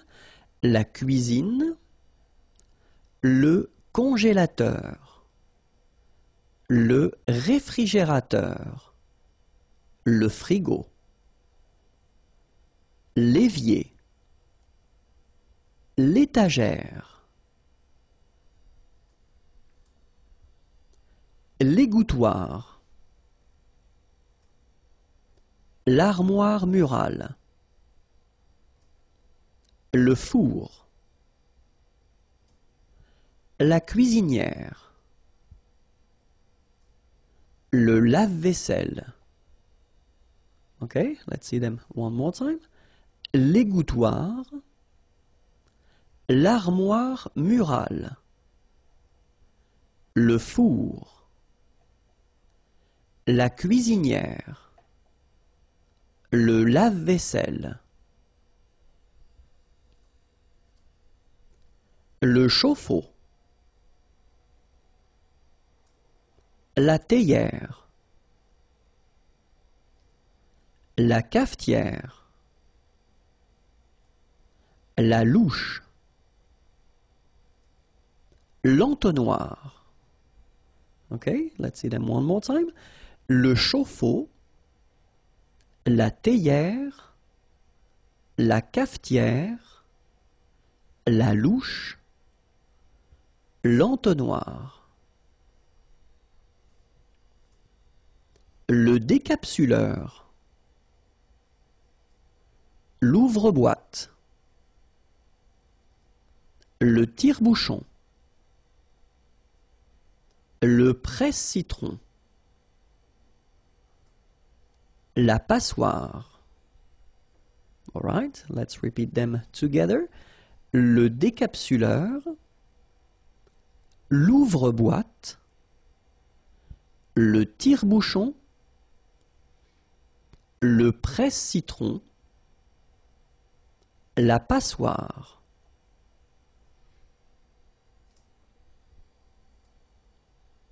La râpe, le couteau, le casse-noix, le hachoir, le rouleau à pâtisserie. Okay, let's see them. La râpe, le couteau, le casse-noix, le hachoir, le rouleau à pâtisserie. Les fruits et légumes, so fruits and vegetables. So I hope you're ready because we are starting right now. Les fruits. L'orange. So I did put this little F just to indicate you that it's feminine. Okay? L'orange. La pomme. La pêche. Le melon. Okay? So les fruits. L'orange. La pomme. La pêche. Le melon. L'ananas, le pamplemousse, la pastèque, la banane, la figue. All right. L'ananas, le pamplemousse, la pastèque, la banane, la figue. la prune, la mandarine, le citron, l'abricot, la cerise, la prune, la mandarine, le citron, l'abricot. So by the way, I didn't put it, but it's masculine, just for your information. La cerise, la poire, le raisin, le marron, la date, la poire, le raisin, le marron, la date. Les baies, la fraise, la framboise, la groseille à maquereau, la groseille rouge. I just noticed that I've been making a little mistake here. Sorry about that. Les baies, la fraise, la framboise, la groseille à maquereau, la groseille rouge. La myrtille, la mûre des marais, la canneberge, le cassis, l'érelle rouge, la myrtille, la mûre des marais, la canneberge, le cassis, l'érelle rouge. La courgette, le haricot vert, le concombre, la salade, la carotte, la courgette, le haricot vert, le concombre, la salade, la carotte, l'asperge, le navet, le petit pois, l'ail, la lentille, l'asperge, le navet, le petit pois, l'ail, la lentille, le haricot, la fève, l'artichaut, l'oignon, le chou, le haricot, la fève, l'artichaut. So for your information, artichaut is masculine. L'oignon, same thing for oignon, it's masculine. Le chou.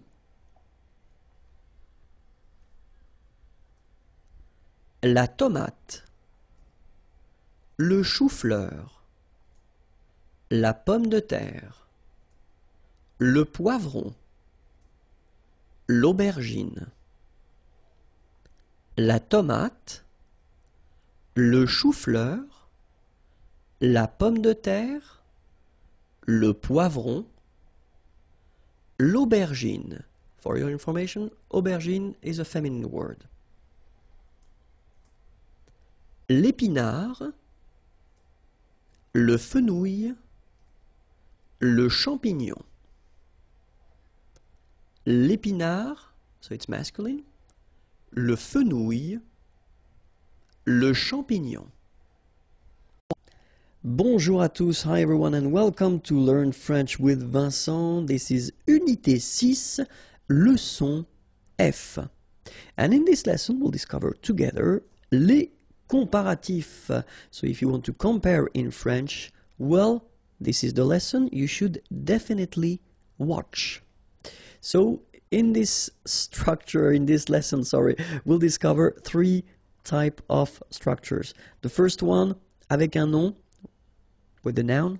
Second one, avec un adjectif, with an adjective, and the last one avec un verbe, with a verb. Okay, so if you want to compare with these structures, then we'll start with the first one, avec un nom. Okay, so if you want to compare with a noun, then remember that if you want to say more, then you will have to use this plus, de, and then here you will put your noun, after that followed by que, than, and the rest of the structure. Okay, let's see one example.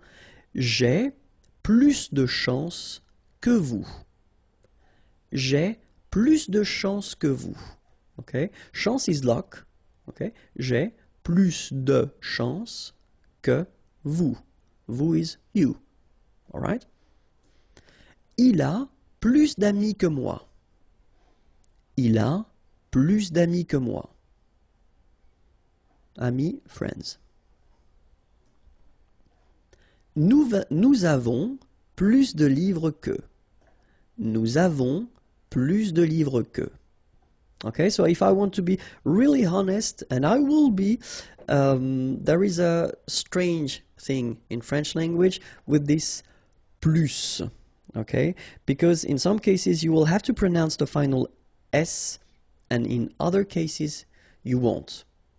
So what I would advise you to do, because we are at a beginning stage, it would be to pronounce it each time, especially with this type of structure. So if you want to construct it followed by a noun, then in that case my advice would be pronounce it.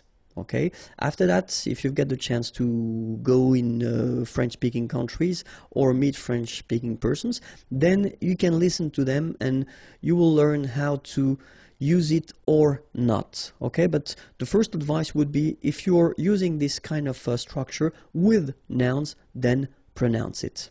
Okay, so let's see now if you want to say as. Okay, so if you want to compare, so it would be autant de followed by the noun, then with this que, than, and you continue your structure. Okay, j'ai autant de chance que vous. Okay, so I kept exactly the same sentences just to make it more clear. Okay, j'ai autant de chance que vous. Il a autant d'amis que moi. Il a autant d'amis que moi. Okay, so as usual in French, you know, you get this de here, but then if the word, you know, coming right after is starting with a vowel or sh plus a vowel, then you should definitely take this away. Okay, il a autant d'amis que moi.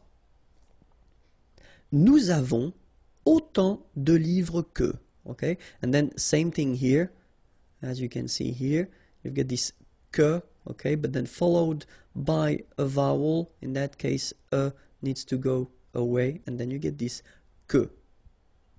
All right.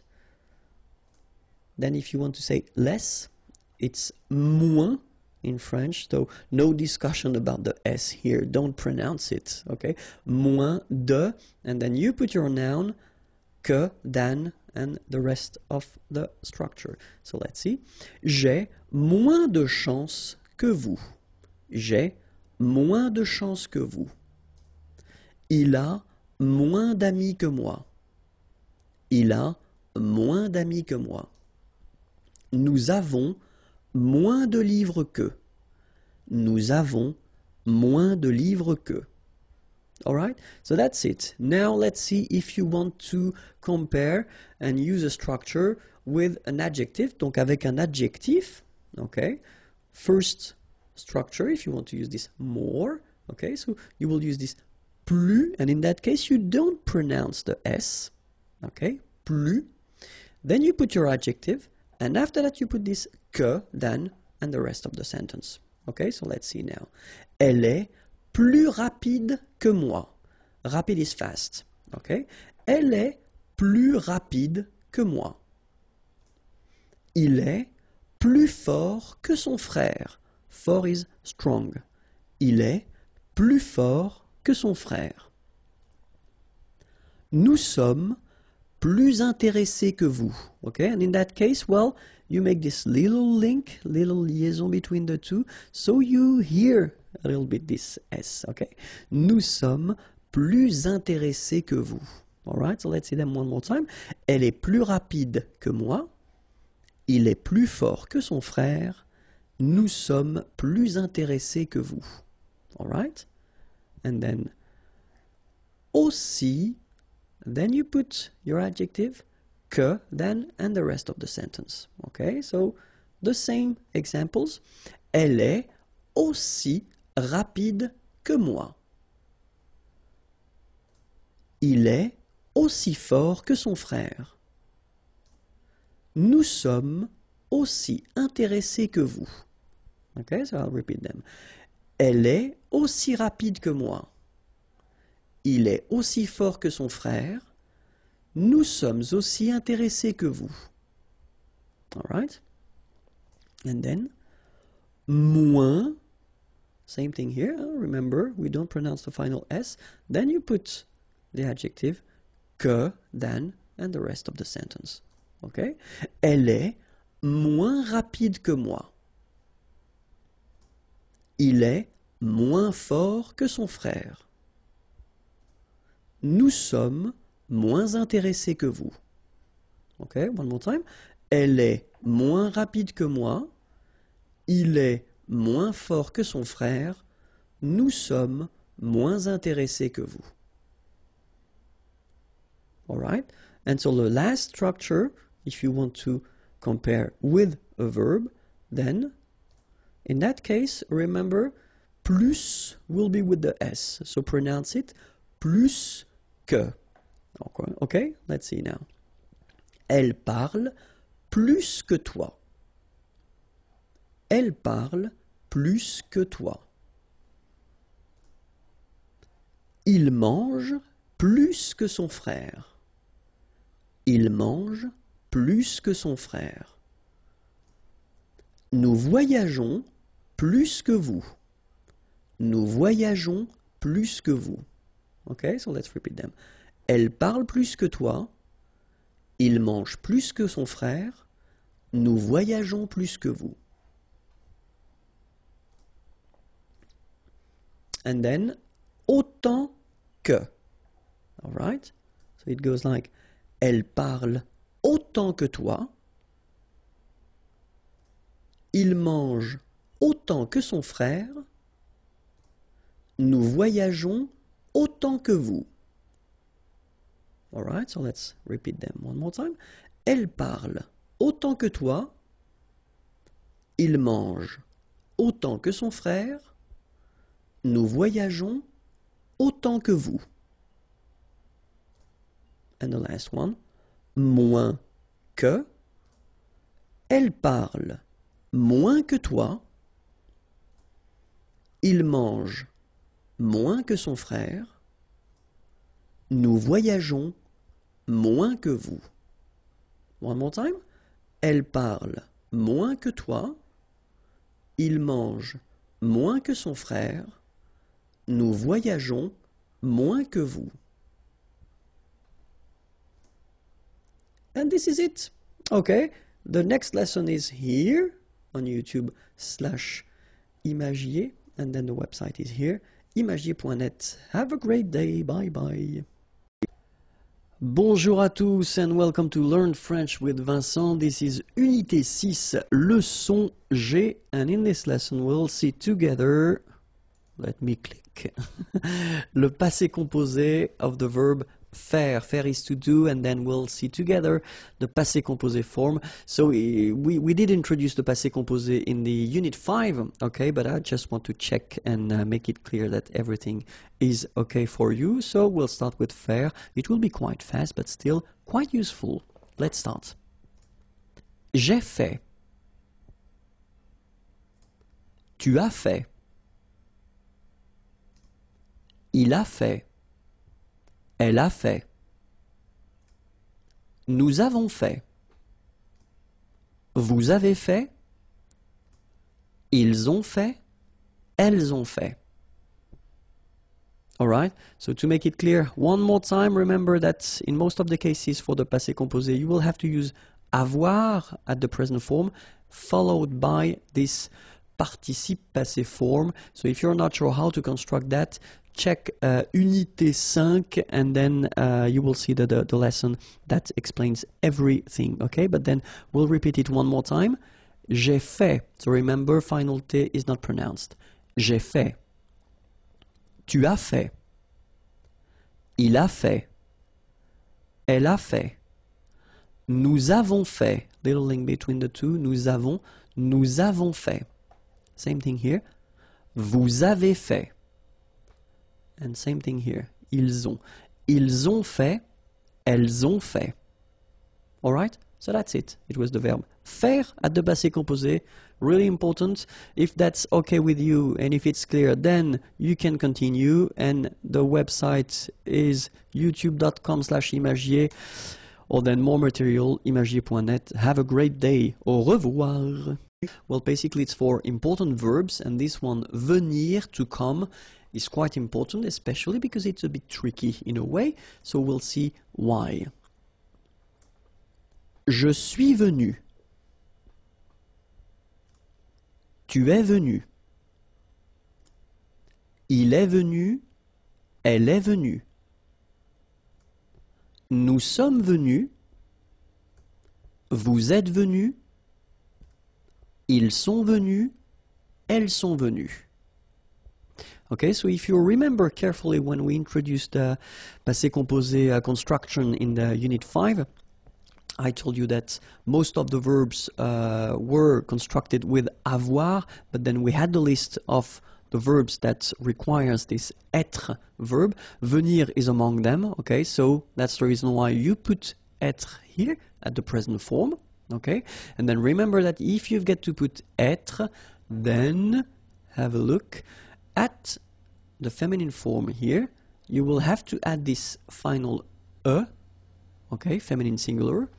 But then for the plural form, you will have to add this s here, here, okay? And then for the feminine plural, you will have to add this es. All right, but then the good news, there is a good news, yes.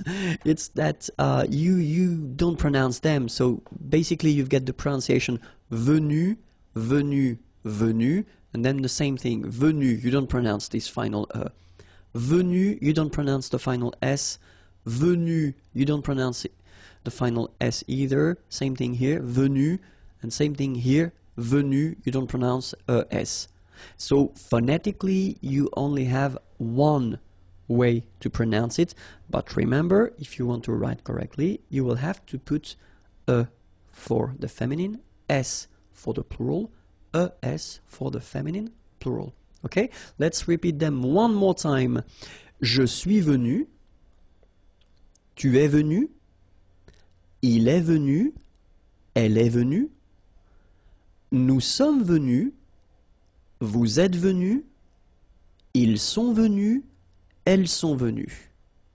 So we'll see together le passé composé form of pouvoir, pouvoir, can, and then we'll see how it goes at the past form, this passé composé form. Okay? So, j'ai pu, tu as pu, il a pu, elle a pu, nous avons pu, vous avez pu, ils ont pu, elles ont pu. Okay, so if you remember carefully, as I said in Unit 5 when I introduced this passé composé form, most of the verbs are using avoir at the present form, so that's the case here. And then after that you've got to put the participe passé. Same thing, it was introduced in Unit 5, so check it if you want. And then for pouvoir, it's a bit tricky because pouvoir becomes pu, like that, only 2 letters, okay? But then it doesn't change. If you look carefully, then it's always the same form, okay? So let's see them together. J'ai pu, tu as pu, remember, you don't pronounce the S here. Il a pu, elle a pu. Nous avons pu, little link, little liaison between the two. Nous avons pu. Vous avez pu, same thing here, little liaison between the two. Ils ont pu, same thing here. Elles ont pu. Le passé composé, and the verb is attendre. Attendre is to wait, okay? And so we'll see the past form. So it's just some reviews that we are doing, but they are really important. So let's see how it goes now. J'ai attendu. Tu as attendu. Il a attendu. Elle a attendu. Nous avons attendu. Vous avez attendu. Ils ont attendu. Elles ont attendu. Alright, so if you remember, when I introduced the passé composé form, I told you that most of the verbs are using this avoir verb at the present form and then the participe passé. Okay, in that case, attendre becomes attendu at the participe passé, and then that's the form you will have to add at the end. And it doesn't change here, as you can see. J'ai attendu. Tu as attendu, il a attendu, elle a attendu, nous avons attendu, so two liaisons here, nous avons attendu. Nous avons attendu, vous avez attendu, same thing here, vous avez attendu, okay? Vous avez attendu, then same thing here. Ils ont attendu, okay? Liaison here as well.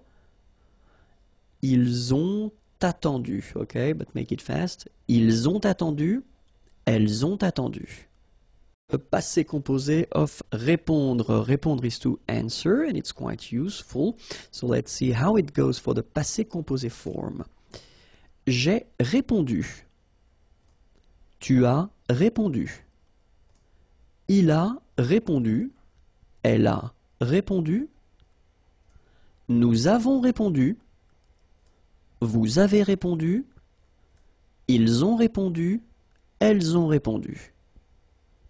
Alright, so it's not that difficult. Keep in mind that répondre, so the infinitive form, becomes répondu at the participe passé form. Okay, so this form that you will have to add each time here doesn't change. You know, you don't put the the feminine form or the plural form. You just keep it like that. Okay, so let's see them one more time. J'ai répondu. Tu as répondu. Il a répondu. Elle a répondu. Nous avons répondu. Vous avez répondu. Ils ont répondu. Elles ont répondu. Okay? Le passé composé, but this time it will be for the verb partir. Partir is to leave. Okay? And then you will see that it goes like that. Je suis parti. Tu es parti.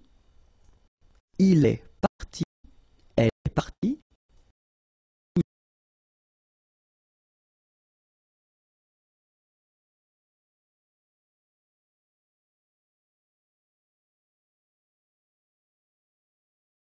Nous sommes partis, vous êtes partis, ils sont partis, elles sont parties.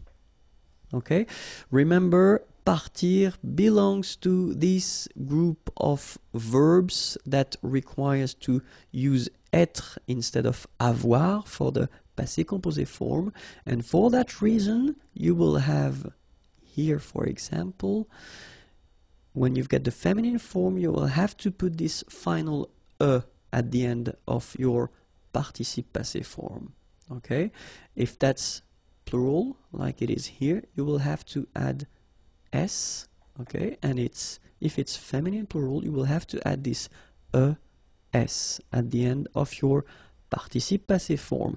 But when it comes to phonetics, so what you will pronounce, the good news is that you won't pronounce these s or es. Okay, so it will go like parti, parti, and then here same thing, parti, parti, and parti. Okay, so phonetically it's not that difficult, but then if you want to write correctly, remember to put for the feminine form, s for the plural form, es for the feminine plural form. Okay, so let's see that together. Je suis parti. Tu es parti. Il est parti. Elle est partie. Nous sommes partis. Vous êtes partis. Ils sont partis. Elles sont parties. Okay, that's it. youtube.com/imagier. Next lesson is waiting for you, and then the website is here, www.imagier.net. Au revoir. Le passé composé of the verb savoir. Savoir is to know. It's quite used and quite useful, okay? But then keep in mind that this lesson regarding passé composé is the last one, okay? So if you're not sure how to make it, remember that in Unit 5, I did a big lesson regarding le passé composé. And then in Unit 6, few verbs were, well, it was possible to see them, okay? But then after that, we won't see le passé composé again. All right, so let's start now. Le passé composé, savoir, goes like j'ai su. Tu as su. Il a su. Elle a su. Nous avons su. Vous avez su. Ils ont su. Elles ont su.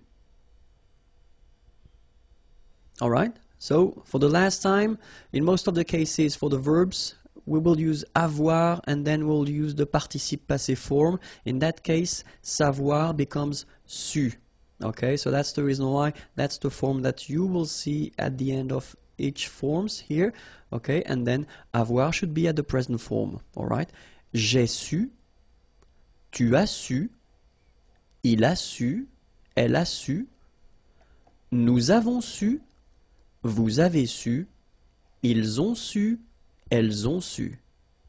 Futur simple, so basically it's the future tense, okay? When you want to express something that you will do, let's see how we will make it in French. So we'll see the difference between the three groups of verbs that we've got in French. The first group is ending with er. Remember, parler, to talk, to speak.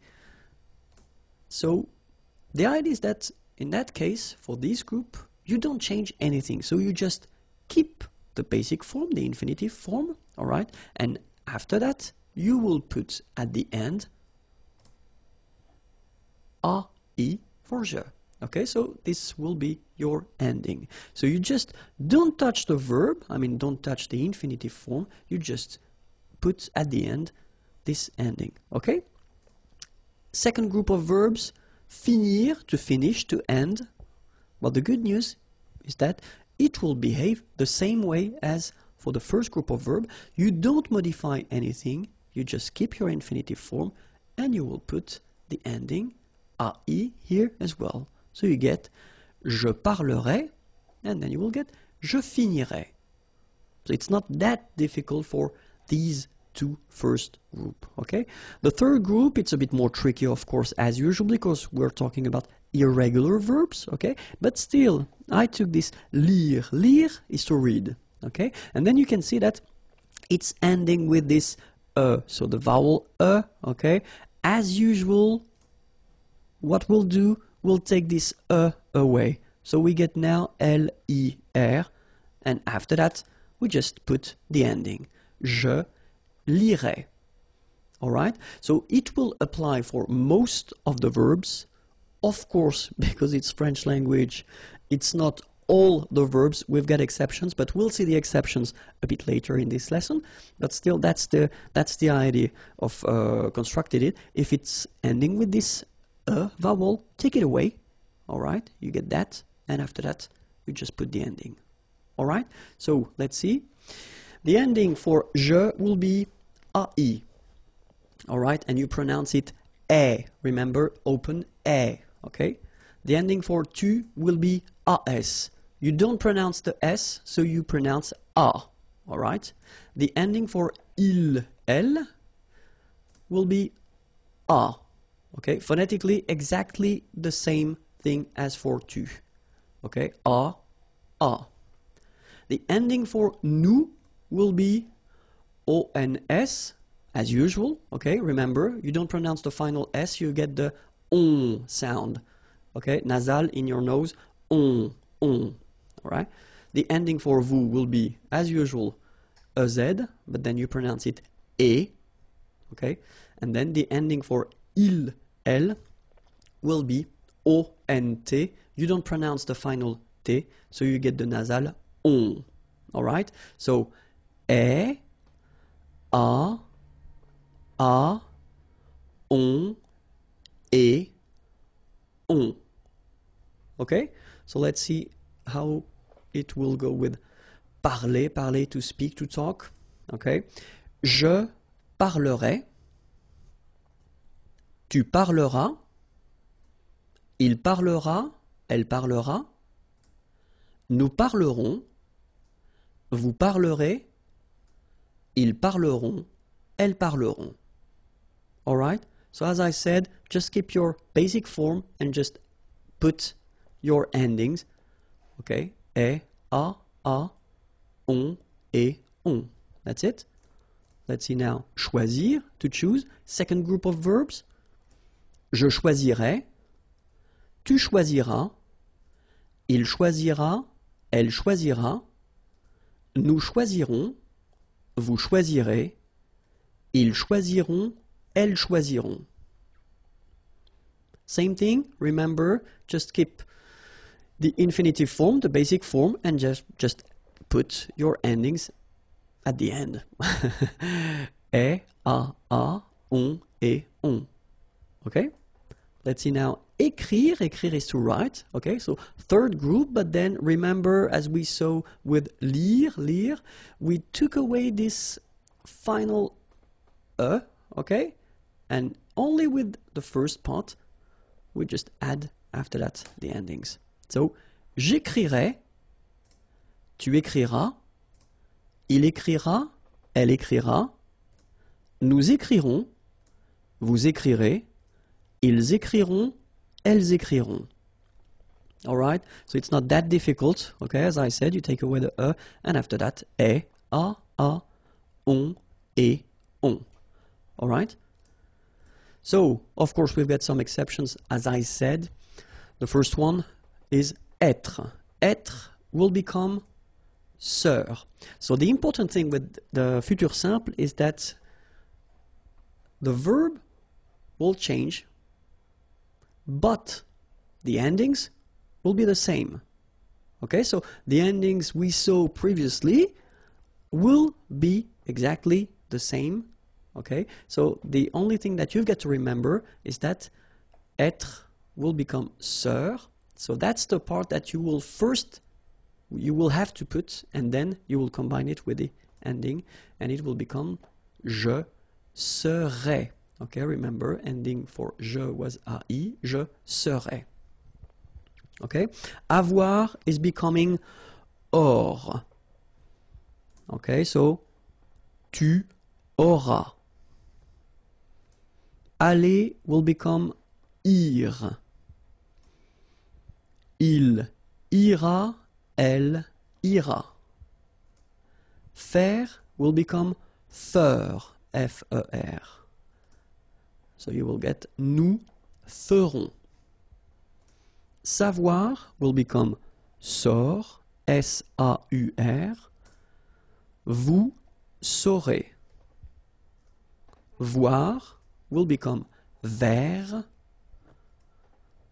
Ils verront, elles verront. Alright, so remember, être is becoming sœur, avoir becomes or, aller, ir, faire, faire, savoir, sort, voir, ver. Okay, but then after all these forms, you will just put the normal endings that we saw previously. So AI for je, AS for a, ONS, EZ, ONT. Other exceptions, pouvoir will become pour. Je pourrais. Vouloir, voudre. Tu voudras. Pleuvoir, pleuvre. Il pleuvra. Devoir, d'œuvre. Nous devrons. venir, viendre, vous viendrez. Courir, court, ils, elles courront. Okay? So pouvoir is becoming pour, and it means can. Vouloir, voudre, to want. Pleuvoir, to rain, pleuvre. Devoir, to have to, d'œuvre. Venir, to come, viendre. Courir, to run, court. Okay, and then as we saw previously, you only add after the endings. Alright, so remember one more time, je, ending for je is AI. Tu, ending for tu is AS. Il, elle, A. Nous, ONS. Vous, EZ. Il, elle, ONT. Okay, so est, a, on, et, on. Le pronom complément en. So let's see now.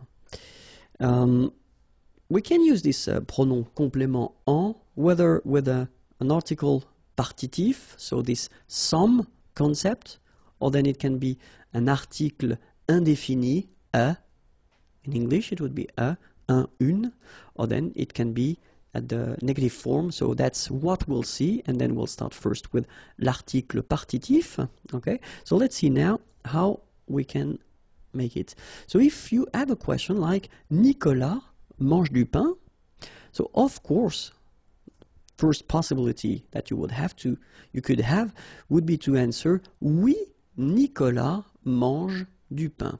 So manger is to eat, du pain, some bread. Okay, in that case, that's really the partitive form. Okay, so you don't want to specify the quantity, but it's some. Okay, so of course, the first option that you would have would be to answer like that. Oui, Nicolas mange du pain. So you repeat everything.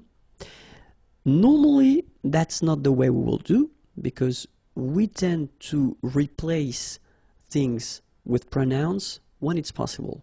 Okay, so the first option would be to replace Nicolas in that case. You don't want to repeat Nicolas, so you can say oui, il, he, instead of Nicolas because it's masculine, mange du pain. So that's the first step. Okay, the second step, you want to replace this du pain.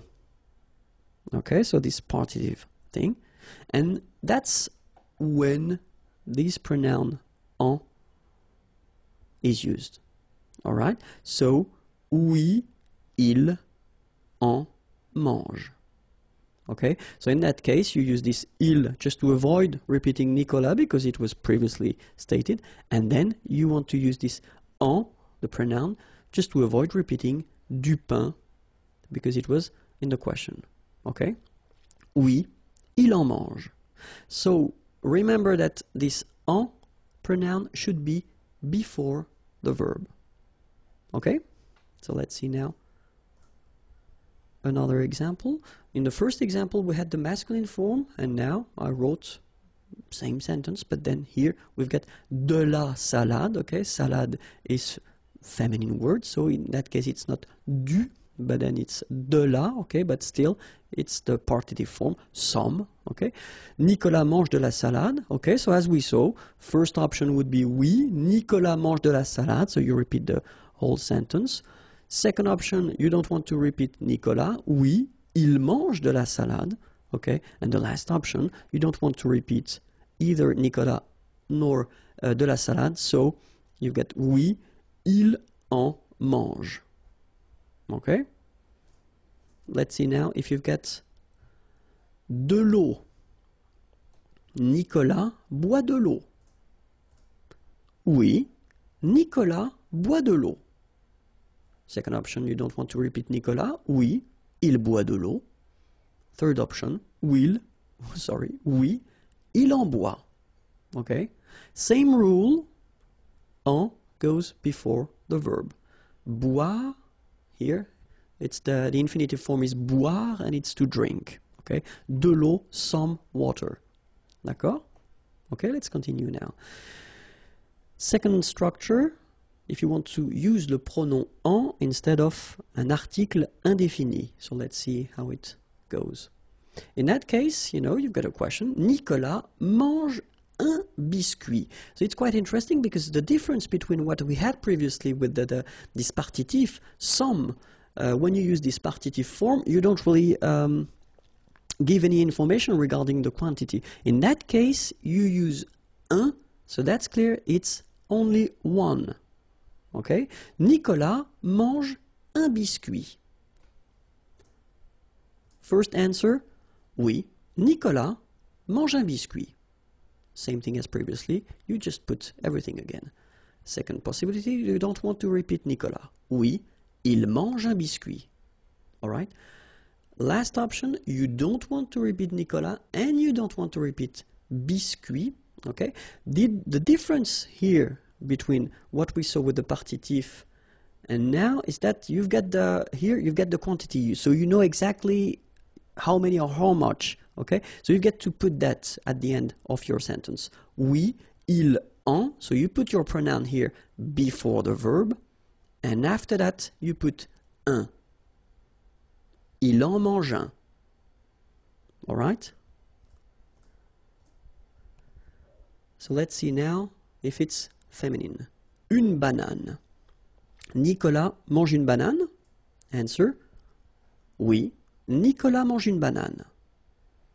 Oui, il mange une banane. Oui, il en mange une. Okay, so the information that you've got now is that you will have to put the masculine or the feminine form after. Okay, here you put une because banane is a feminine word. Alright? So let's see now. Nicolas mange des céréales.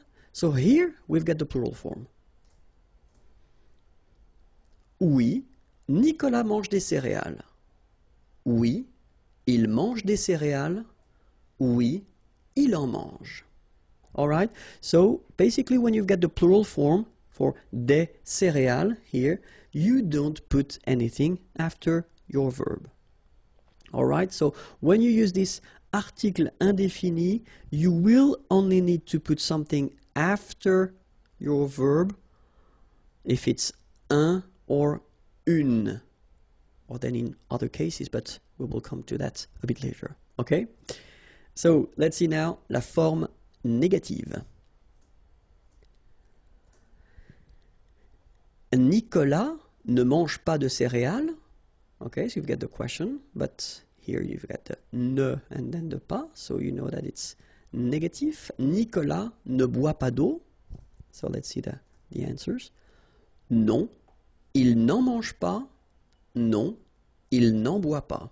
Okay, so the concept is still the same. You put your pronoun here and here before your verb, and then as usual in French, normally you should have your ne coming here, but then look, the pronoun is starting with a vowel, it's starting with a. Okay, so you should take this a away. All right, il n'en mange pas, il n'en boit pas. All right. And then le pronom en, well, it can replace the preposition de plus a noun, and especially a noun for a thing. Okay, so let's see now. Est-ce que Frédéric est content de son nouvel ordinateur? Okay, est-ce que Frédéric est content? Content is to be happy, satisfied. Okay, de son nouvel new ordinateur, computer. D'accord? Est-ce que Frédéric est content de son nouvel ordinateur? All right, so it's exactly the same concept. You could answer, I mean, you could make a long answer reusing every object or everything in the question, but then in that case we'll try to go a bit faster, and so we don't want, of course, to repeat de son nouvel ordinateur here. Okay, so the concept is that we will use this pronoun en instead. Oui, il, en, est content. Alright, so en, same thing here, before the verb. And then after that, of course, you continue your sentence because satisfied should be in the answer. Okay, so oui, il en est content. Negative form, non, il n'en est pas content. So same thing, en stays before the verb, and then you've got the first part of the negation, ne, but then is going away. Alright? Oui, il en est content. Non, il n'en est pas content.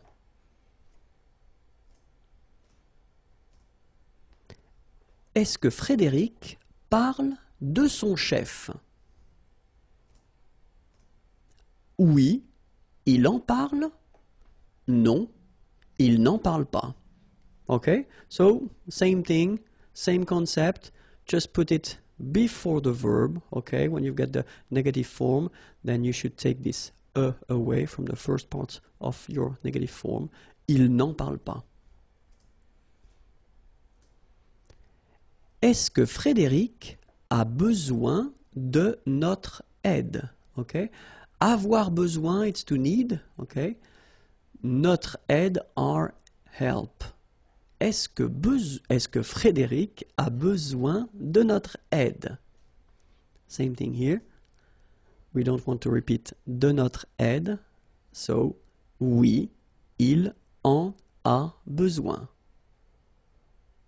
Non, il n'en a pas besoin. All right? And now, let's see how it goes when you construct it with one verb, avec un verbe, with two verbs, avec deux verbes, and then if you construct it with one verb composed, like for the passé composé, for instance. So let's see now, avec un verbe, with one verb. So you've got a question. Laurent prend un biscuit. Oui, il en prend un. Non, il n'en prend pas. So remember, we saw that previously. Huh?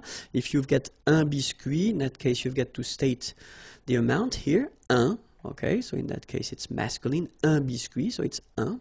Oui, il en prend un. Okay, so you put en before the first verb. Non, il n'en prend pas. Laurent prend deux biscuits. Oui, il en prend deux. Okay, so in that case you've got to put the amount. Il en prend deux. So it would be the same if you would have trois biscuits, three. In that case you would put oui, il en prend trois.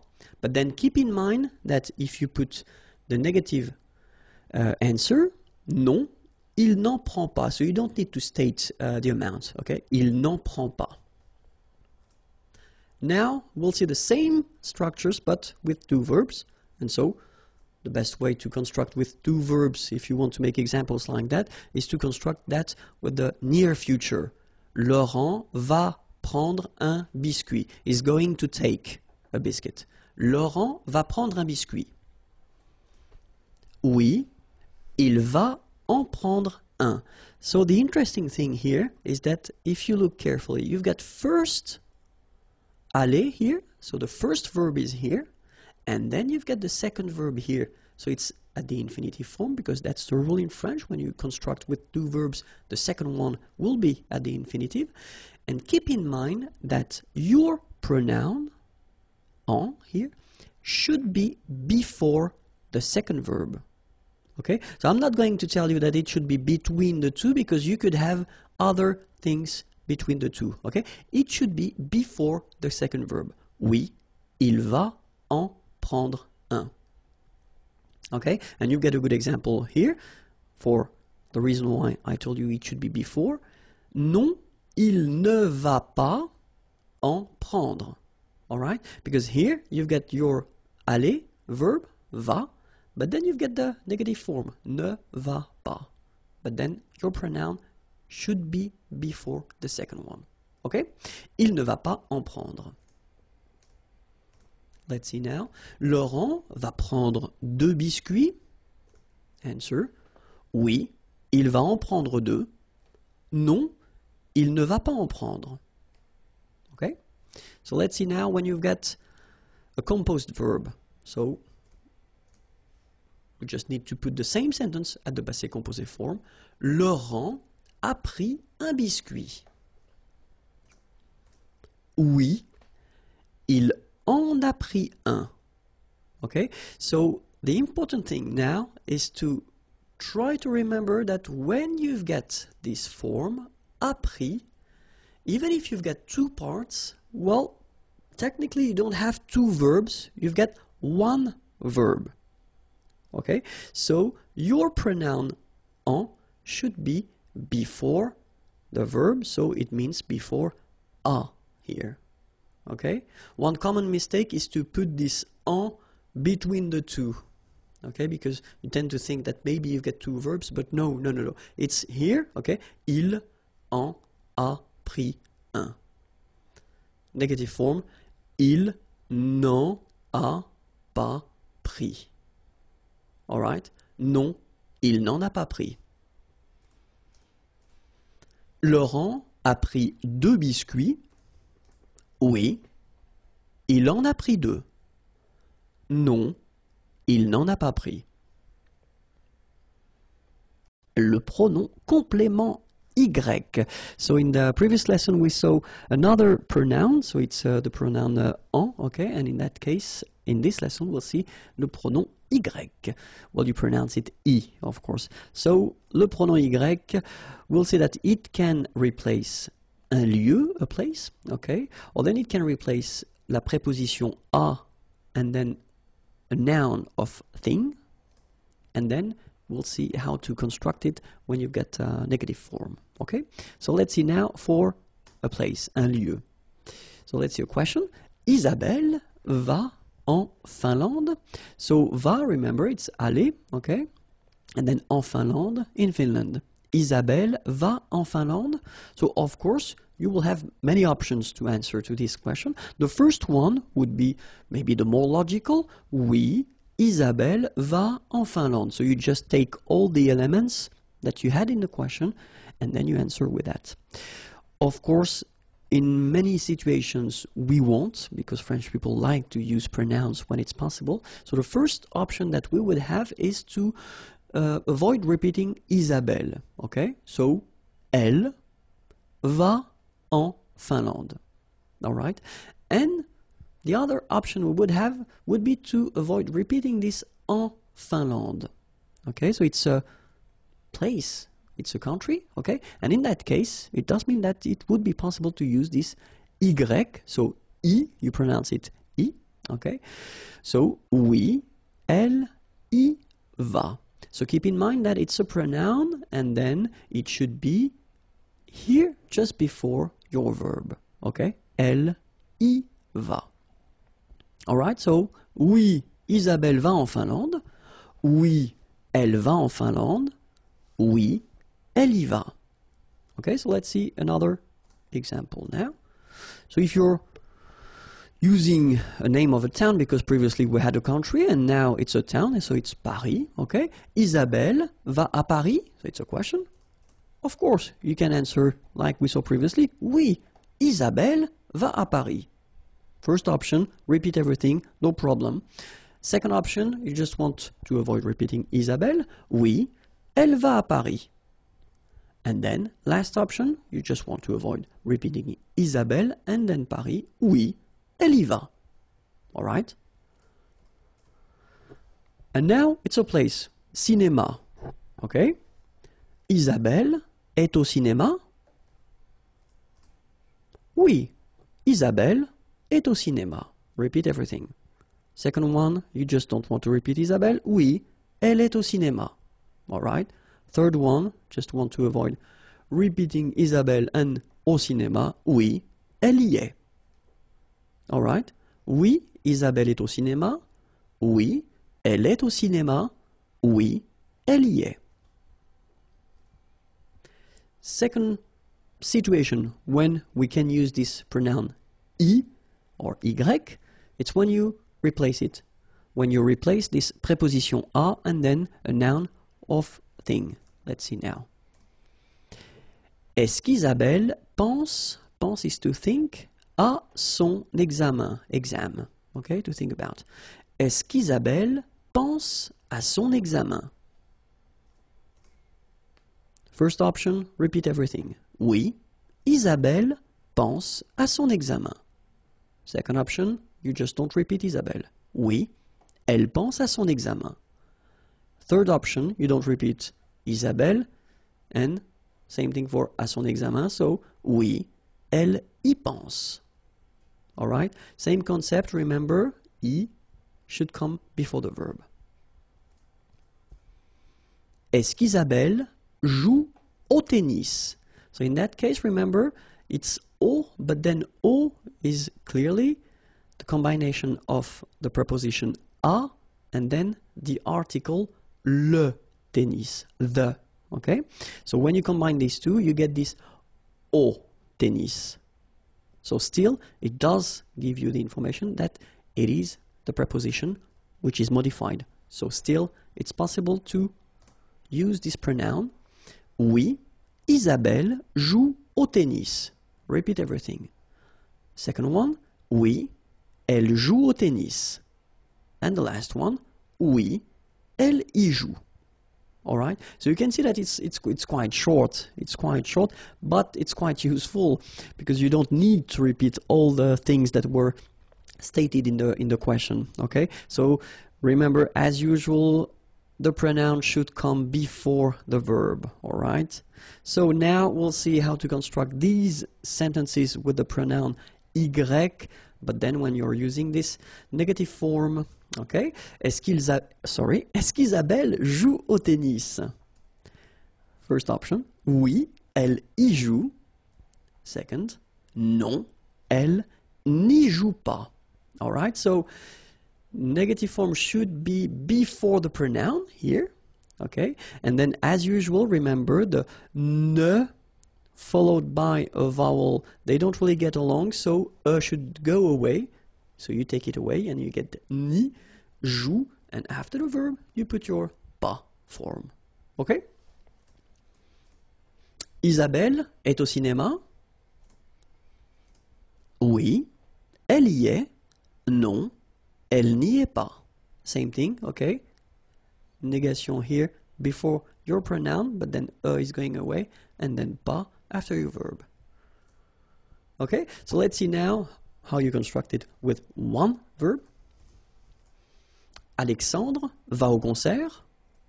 Oui, il y va. Non, il n'y va pas. Okay, so no changes from what we saw previously. Okay, so before your verb, and then here, when you get the negative form, your ne is coming before the pronoun, and then your pas is coming after your verb. Okay? When you get two verbs now. Alexandre va aller au concert? So it looks a bit strange, sorry about that. He's going to go at the concert. I know, I know, but it's just to show you how it works, and I don't want to change the sentence, okay? So, oui, il va y aller. Okay, so you can see here now that this pronoun y should be before the second verb, okay? Il va y aller. Negative form, non. Il ne va pas, okay? So your negative form is before and after the first verb, and that's the key thing, okay? And then your pronoun is coming after, before, sorry, your second verb. Okay, so your pronoun y should be always before your second verb. Okay? And now, let's see how it will work if we've got a composed tense like aller here, and it's at the passé composé form. So Alexandre est allé au concert. Okay, it's the past tense. Oui, il y est allé. Okay, so keep in mind that even if you've got two parts here, okay, it's only one verb. It's the verb aller at the passé composé. Okay, so it's composed. So you've got two elements, but still it's one verb. So it means that your pronoun y should be before. Il y est allé. All right, And then the tricky thing, normally it's the negative form at the passé composé. Look, non, il. So you put first the negative part. So ne, obviously this is going away because you've got a vowel, okay, as usual. Il n'y est. And then you put, as we saw previously in Unit 5, or I don't remember, I guess it was Unit 5 when I introduced the passé composé, you put this pas here between être and your participe passé form, okay? So, non, il n'y est pas allé. Alright? Bonjour à tous, hi everyone and welcome to Learn French with Vincent. This is Unité 7, leçon A. And in this lesson we'll work together on the adverbs, les adverbes. And to be more precise, we'll see 3 cases. The first one will be with an adjective, an adverb. Second situation will be with un verbe. And then the last one will be with une phrase. Okay, so let's see that right now. The first case we'll discover or we'll work on will be with an adjective or an adverb. Okay, so let's see. The idea is normally that the adverb should be placed, adverbe placé, devant, before the adjective or the other adverb. Okay, so if you've got a structure with one adverb and one adjective, your adverb should be placed before the adjective. If you've got 2 adverbs, then this one should be before the second one. Okay, so let's see how it goes. First example, ce thé est trop chaud. Okay, ce thé, thé is tea, of course. And then here we've got the demonstrative. This tea is too hot. Okay, so you've got the adjective chaud here, and then this trop should be before the adjective. Okay, so it's quite easy. Another possibility here, you've got 2 adverbs. So this one, trop, too, and then rapidement, well, fast. Okay, and then parler is to talk. Il parle trop rapidement. Okay, so obviously this trop, too fast, should be before rapidement. Okay, and then last example, ce film est assez intéressant. Ce film est assez, enough, intéressant, interesting. Okay, so assez comes before intéressant. Alright, so remember, if you've got one adverb, then you should put it before the adjective or the second adverb. Alright, so let's see now how you will construct it if you have a verb. So the rule goes like that. L'adverbe est placé, is placed, so the adverb is placed en général, in general, so that's quite important in French because of course we've got exceptions all the time. We will have exceptions in French, but en général, okay? Après, so after the verb, okay? Adverbe placé en général après le verbe. So let's see how it goes now. Je lis, lire, lire is to read, okay? So it's the present form. Je lis, I read. Rapidement, okay? So fast. Je lis rapidement. So you can see that this rapidement, fast, comes after your verb here, lire. Okay? Second example now. Elle parle, parler is to talk, doucement. Okay, quietly. Elle parle doucement. Same thing here. Your adverb is coming after your verb. Alright? And then the last one. Il conduit, conduire is to drive. Il conduit très bien, very well, sa nouvelle voiture, his new car. Il conduit très bien sa nouvelle voiture. So as you can see here as well, this très bien, very well, is coming after the verb conduire, to drive. Alright, so remember, the adverb is placed in general after the verb. Okay? And then be careful, of course, if you construct it at the passé composé tense. So remember, we saw that previously. You should check the Unit 5 if you want to know how to construct this passé composé. But then for the passé composé, we will have, of course, some exceptions. the exceptions are assez, enough, beaucoup, a lot, bien, well, déjà, already, mal, bad, mieux, better, trop, too much, too, okay, toujours, always, and then presque, almost. Okay, so assez, beaucoup, bien, déjà, mal, mieux, trop, toujours, presque. So try to remember them, and then in the next page I will show you how they change. So if you take this trop, remember it was too much. So je parle trop, I talk too much. So if we've got the present form as we do here, basically it does respect the rule as we saw previously, so it comes after the verb. Okay, je parle trop. But then, if you put the same sentence at the passé composé form, okay, so remember passé composé, you've got avoir or être, and then after that you get this participe passé form, all right? So you will have to put this adverb, trop, between the two here. J'ai trop parlé. All right? Let's see now another example. Il se repose. Se reposer is to rest. Okay? Il se repose beaucoup, a lot. And then, if you put the same sentence at the passé composé form, il s'est beaucoup reposé. All right? Il s'est beaucoup reposé. So remember, present here, present form, you've got this adverb, it's coming after the verb, but then here, it must be here, so between the two. Okay? Another example. Je dors mal. So dormir, it's to sleep. Okay? Mal, bad. Passé composé form, j'ai mal dormi. So same thing.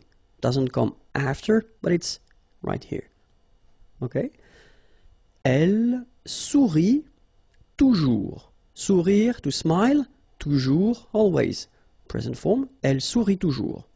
And then, passé composé form, elle a toujours souri. All right? And now, let's see if you want to make a sentence. Because you will have to remember that in some cases, well, the place of the adverb can change. Est variable. Okay? So let's see. You've got an example here. Malheureusement, so malheureusement means unfortunately, malheureusement, elle a perdu ses clés.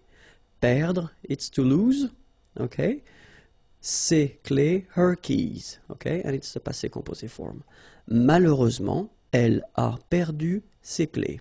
Okay, so that's one option. So you can start here, as you can see. You start with the adverb, and then you continue your sentence. All right? But then, it would be possible as well to change the order and to start like, elle a perdu ses clés, malheureusement. Okay, so you can see that it's possible to start with the adverb, or then you can end with it as well. So it's possible to move the adverb. In this case, it doesn't need to be at the right beginning of the sentence. Okay, we'll see another example. Récemment, récemment means recently. Il a décidé, okay, décidé to decide, de changer, to change, de travail. Travail is work. Okay? Récemment, il a décidé de changer de travail. Okay? And it will be the same here. If you look carefully, you can start with il a décidé de changer de travail. So the same portion that we had here, you can start with it. And then you put récemment at the end. Okay? So in some structures, well, keep in mind that it's possible whether to start with the adverb than to end with the adverb if you want. Okay, well, it's for once it's quite easy in French. All right. Okay, so I hope it was clear. So it was the first lesson of Unit 7, Unité 7. If you want more lessons, well, you can find them here, and then the website is waiting for you, imagier.net.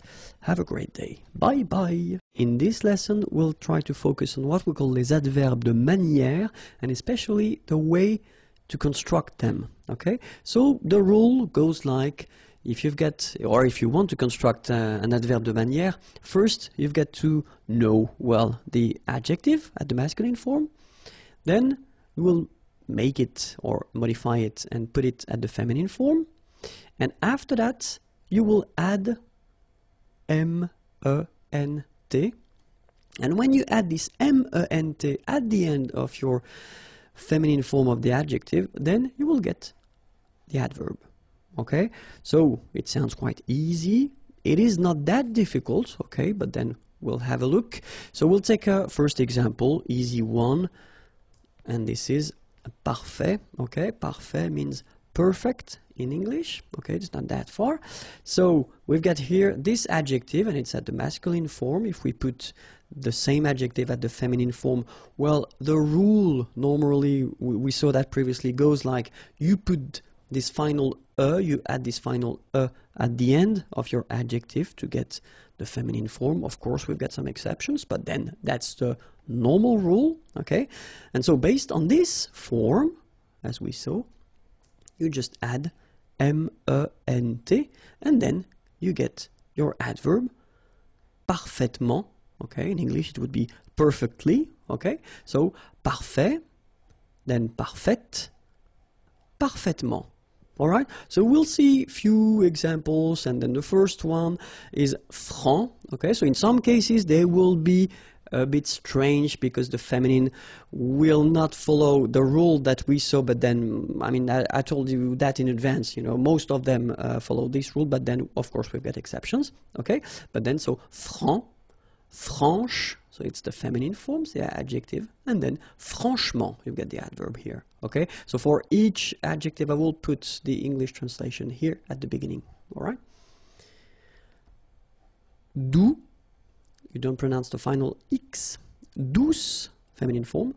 Doucement, adverb. Parfait, parfaite, parfaitement. Certain, certaine, certainement.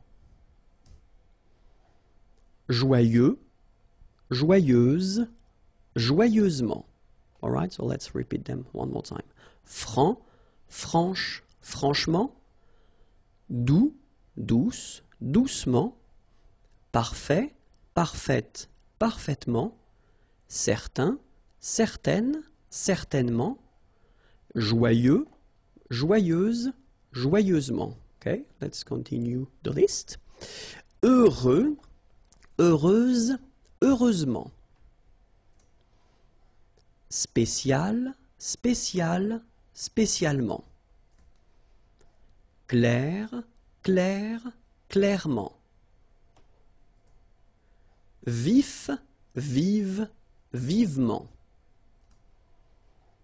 Sportif, sportive, sportivement. Okay, you can read them one more time. Heureux, heureuse, heureusement. Spécial, spécial, spécialement. Clair, clair, clairement. Vif, vive, vivement. Sportif, sportive, sportivement. Okay, and then we can see some subgroups. Okay, so it does mean that here you will have the ending of your adjective at the masculine form, then here the ending of the adjective at the feminine form, and here you've got the ending of your adverb. So it takes back this ending here, accent grave RE, and then you add this MENT. Okay, so this subgroup follow the rule that if it ends with ER, then the feminine form will be accent grave, it goes like that, RE. Okay, so let's see a few examples now. Entier, entière, entièrement.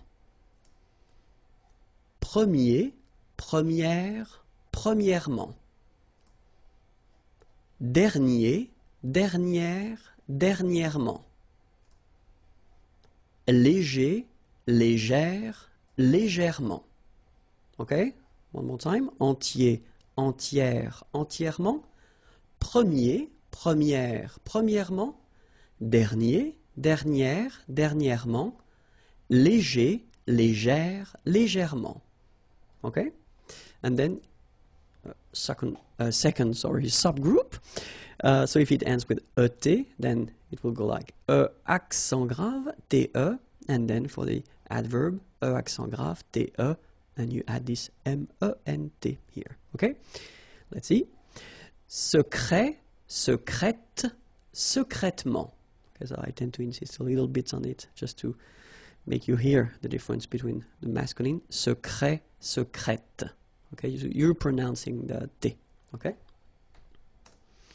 Complet, complète, complètement. Discret, discrète, discrètement. Okay, so one more time. Secret, secrète, secrètement. Complet, complète, complètement. Discret, discrète, discrètement. Okay, so let's see another subgroup. So actually you get two things here. The first one, so if your adjective is ending with ENT, then it will be transformed for the adverb, like EMMENT. And if it ends with ANT, it will be transformed like AMMENT. Okay?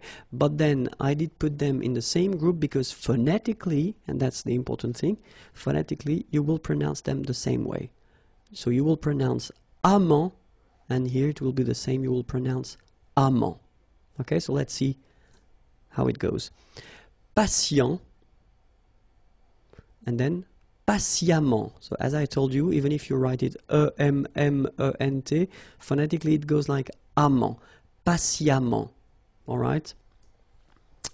Récent, same rule, récemment, récemment, récemment. Okay? Then, suffisant, suffisamment. And the last example, élégant, élégamment. Alright, so let's repeat them one more time. Patient, patiemment, récent, récemment, suffisant, suffisamment, élégant, élégamment. Okay, and another subgroup, so if your adjective is ending with EL, then feminine form of the adjective will be ELLE, and then the adverb ELLEMENT.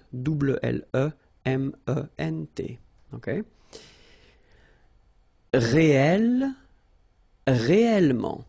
Okay, so remember when you get this here and then it's followed by two consonants and then they are the same consonant like here, the sound of the changes and it's open, it's e. So that's the reason why you've got this réel. Okay? Réellement. Alright? Then manuel, manuel, manuellement. Annuel, annuel, annuellement. Naturel, naturel, naturellement. Okay, one more time. Réel, réel, réellement. Manuel, manuel, manuellement. Annuel, annuel, annuellement. Naturel, naturel, naturellement. The topic will be dans la ville, so in the town, dans la ville. Okay, so let's start now. Une rue. Okay, remember final not pronounced. Une rue. Une voie ferrée. Final here not pronounced, and then this one is not pronounced either. Une voie ferrée. Une autoroute. Une autoroute. Un boulevard. Final D not pronounced. Un boulevard. Un lampadaire. Final not pronounced. Un lampadaire. Une aire de stationnement. Une aire de stationnement. Un musée, final E not pronounced. Un musée. Un immeuble, so you can see I'm making this little liaison between the two. Un immeuble, final E not pronounced. Un immeuble. Un stade, same thing here, final E is not pronounced. Un stade. Un gratte-ciel. Un gratte-ciel. Un restaurant. Final T not pronounced. Un restaurant. Un hôtel. So you can see that I'm making this little liaison, this little link between the two. Un hôtel. Un hôtel. Alright? Un terre-plein. Un terre-plein. Remember this E-I-N nasal, so it goes in your nose and it's un plein, plein, un terre-plein. Une gare. Okay, remember when you get these G and A together, the sound is g, ga, ga. Une gare, final E not pronounced. Une gare. Une tour. Okay, O-U, ou, une tour. Un palais des congrès. Final S here and here are not pronounced. Un palais des congrès. Un parc. Un parc. Un espace vert. First thing, you get this little link between the two. Un espace vert. Final E not pronounced, and then final T not pronounced. Un espace vert. Un trottoir. Un trottoir. Une borne d'incendie. Okay, final E here not pronounced, final E here not pronounced. Une borne d'incendie. And then you get the nasal. Un, en. Incendie. Une borne d'incendie. Un égout. Okay, little link between the two. Un égout. Final T not pronounced. Un égout. Une conduite d'eau potable. Une conduite d'eau potable. Final E here and here are not pronounced, and then when you combine these two, these three vowels E, A, U, you get the sound O, only O, okay? Une conduite d'eau potable, okay? Une conduite de gaz, final E not pronounced here, une conduite de gaz. Un câble électrique, final E here, and here are not pronounced. Un câble électrique. Un abribus. Un abribus. Un arrêt d'autobus. So you can hear this little link between the two. Un arrêt d'autobus. Un passage pour piétons. Un passage pour piétons. Final S here not pronounced, and then final E not pronounced. Un passage pour piétons. Des feux de circulation. So here final X not pronounced. Des feux de circulation. Une chaussée. Okay, here final E not pronounced, and then you get the double S between two vowels, so it's really strong. I mean, the S is s, okay? So une chaussée. Un réverbère. Final E not pronounced. Un ré. So here you've got this accent aigu, et, and then here you've got this accent grave, é. Okay? Et, é. So it goes like réverbère. Okay? Un réverbère. Une maison individuelle. So remember when you get this E and then double consonant, and especially here it's the same one, that's the idea. It will open the sound of E, so you will pronounce it like E, okay? Individuel, uel, okay? Une maison individuelle. Une maison individuelle jumelée. Final E here, not pronounced. Une maison individuelle jumelée. Des appartements en copropriété. Remember, final S and final T are not pronounced here. Des appartements, little liaison here, des appartements en copropriété. Des maisons en rangée. Final E and final S are not pronounced. Des maisons en rangée.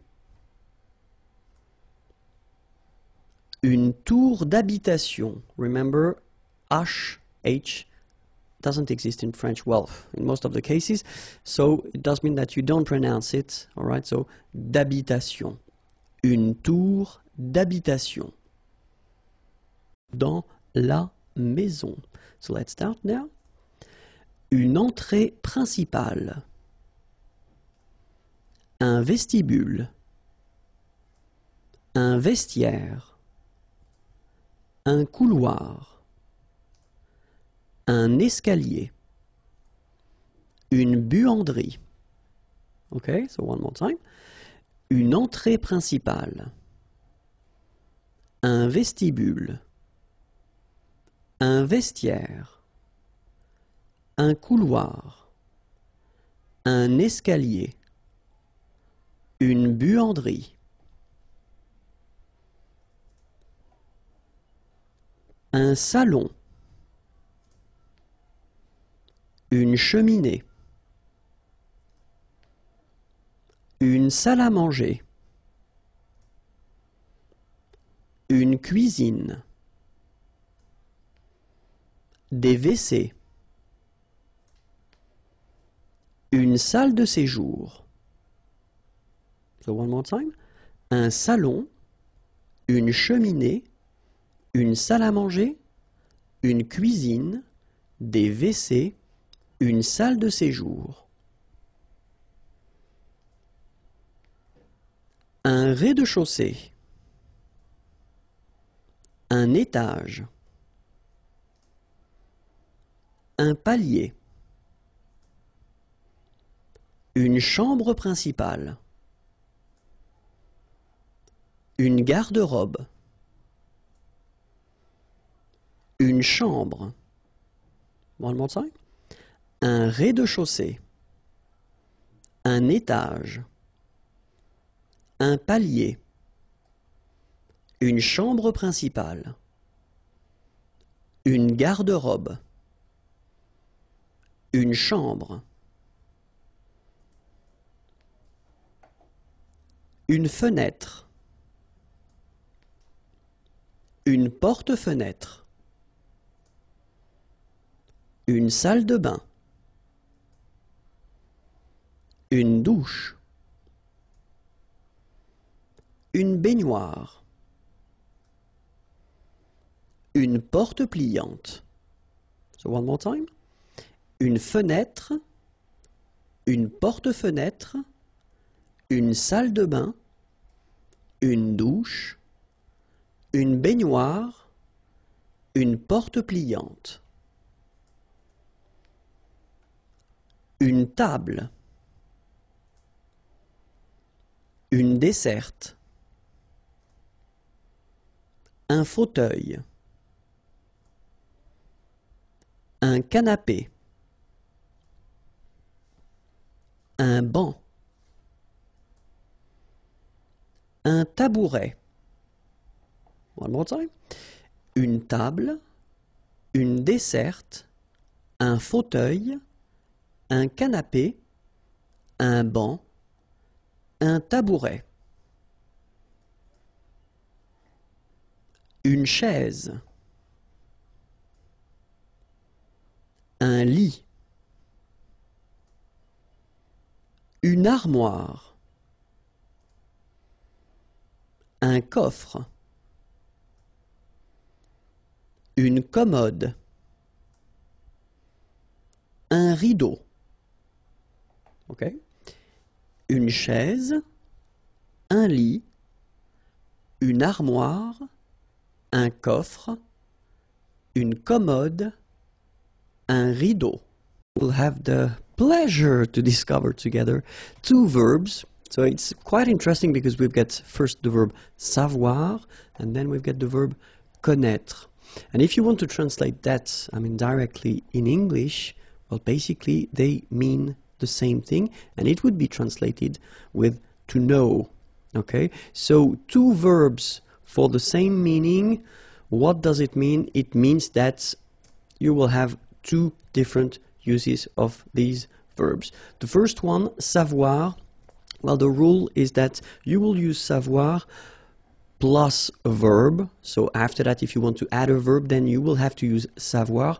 Or then if you want to put, as we say, structure verbale, so it's just somehow like a sentence, okay? So if you want to introduce a sentence after savoir, then after to know, then that's savoir that you will have to use, okay?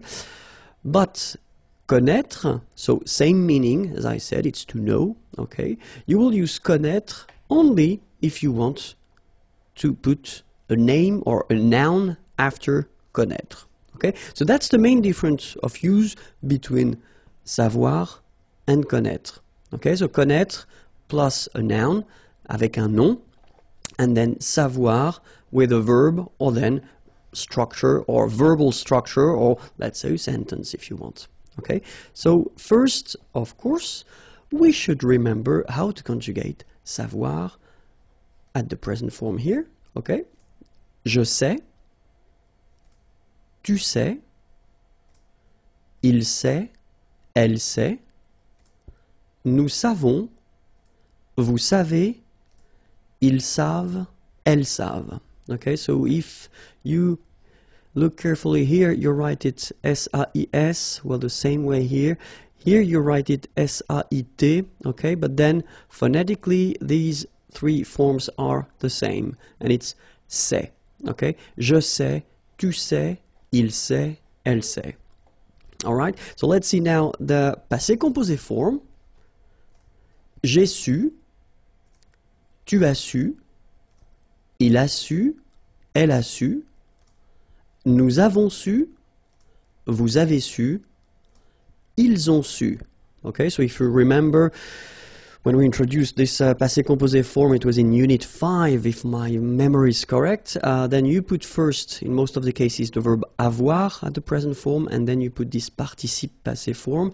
And the participe passé form for savoir is su, okay, so it doesn't change. That's the reason why you will put it right here after each form. Okay, so j'ai su, tu as su, il a su, elle a su, nous avons su, little liaison here, vous avez su, same thing here, ils ont su, little liaison between the two, elles ont su. Okay? And now, let's see connaître at the present form. Je connais, tu connais, il connaît, elle connaît, nous connaissons, vous connaissez, ils connaissent, elles connaissent. All right, same thing as we had for savoir. If you look carefully here, connaît, AIS, connaît, AIS, and then connaît, AIT. So don't forget this circumflex, even if you don't pronounce it well, you should write it. Well, you pronounce these three forms the same way. Okay, connaît, connaît, and then connaît. All right, let's see how it goes for the passé composé form. J'ai connu. Tu as connu, il a connu, elle a connu, sorry, nous avons connu, vous avez connu, ils ont connu, elles ont connu. Okay, so same rule, first avoir at the present form, then participe passé form of connaître, it's connu. All right, so it will go everywhere for each person here. Okay, j'ai connu, tu as connu, il a connu, elle a connu, nous avons connu, vous avez connu, ils ont connu, elles ont connu. Okay? And now for the future form, as it was introduced introduced in the previous lesson, unit 6. So savoir at the future form, and it goes like je saurai, tu sauras, il saura, elle saura, nous saurons, vous saurez, ils sauront, elles sauront. And then for connaître at the future form, je connaîtrai, tu connaîtras, il connaîtra, elle connaîtra, nous connaîtrons, vous connaîtrez, ils connaîtront, elles connaîtront. All right? So, let's see a few examples now. So the first one, remember, savoir, so you construct it with a verb or a sentence, okay? In that case, I just put a verb. Je sais chanter. Okay, so remember, savoir, to know, chanter, to sing. Je sais chanter. All right? So, second verb here, chanter. Well, the rule in French is that if you've got a structure like that with two verbs, the second verb should be all the time at the infinitive. Okay? Je sais chanter, like that. All right? If you put the same sentence at the passé composé, as we saw previously, the passé composé form of savoir, it goes like j'ai su chanter. All right? And then the future form, je saurai chanter. Okay? So it's quite easy. Hein? Je sais chanter, j'ai su chanter, je saurai chanter. That's it. Let's see connaître now. Je connais cette personne. Okay? So connaître, to know, okay? And then cette personne, person is person, and it's feminine, so if you want to put this, you should put it at the feminine, so it's this person, cette personne. Je connais cette personne. Passé composé, j'ai connu cette personne, and then the future form, je connaîtrai cette personne. Alright? So it's not that difficult, okay? But, of course, there is one exception. And the exception is savoir plus a noun. Okay, so you will use this structure only if you want to introduce this concept that we call in French par cœur, so by heart. Let's see one example. Je sais ma leçon. So in that case, savoir, to know, ma leçon, my lesson. Okay, so in that sentence, when you use je sais ma leçon, you really want to say that you know your lesson by heart. Okay, that's the reason why we use savoir in that case. Okay, same thing for the second example. Je sais mon texte, my text, or then my lines if you want. Je sais mon texte, okay, so it's the same. You want to introduce this idea that you know your text or your lines by heart, okay, and that's the only exception when we will use savoir plus a noun. All right? Le conditionnel présent. So basically the conditionnel is, as in English, this conditional form, so would, could, okay, but of course, as in English, we've got different tenses for that, and the first one that we will see, so the more classic tense that we usually use, when we talk about the conditionnel, it's the present form. Okay, so let's start now. Le conditionnel présent. So in this lesson, we'll see first la formation, so the way to build it, to make it, and then, of course, l'emploi, so when you should use this conditionnel présent form. Okay, so let's first start, if that's okay with you, with the formation, the way to make it.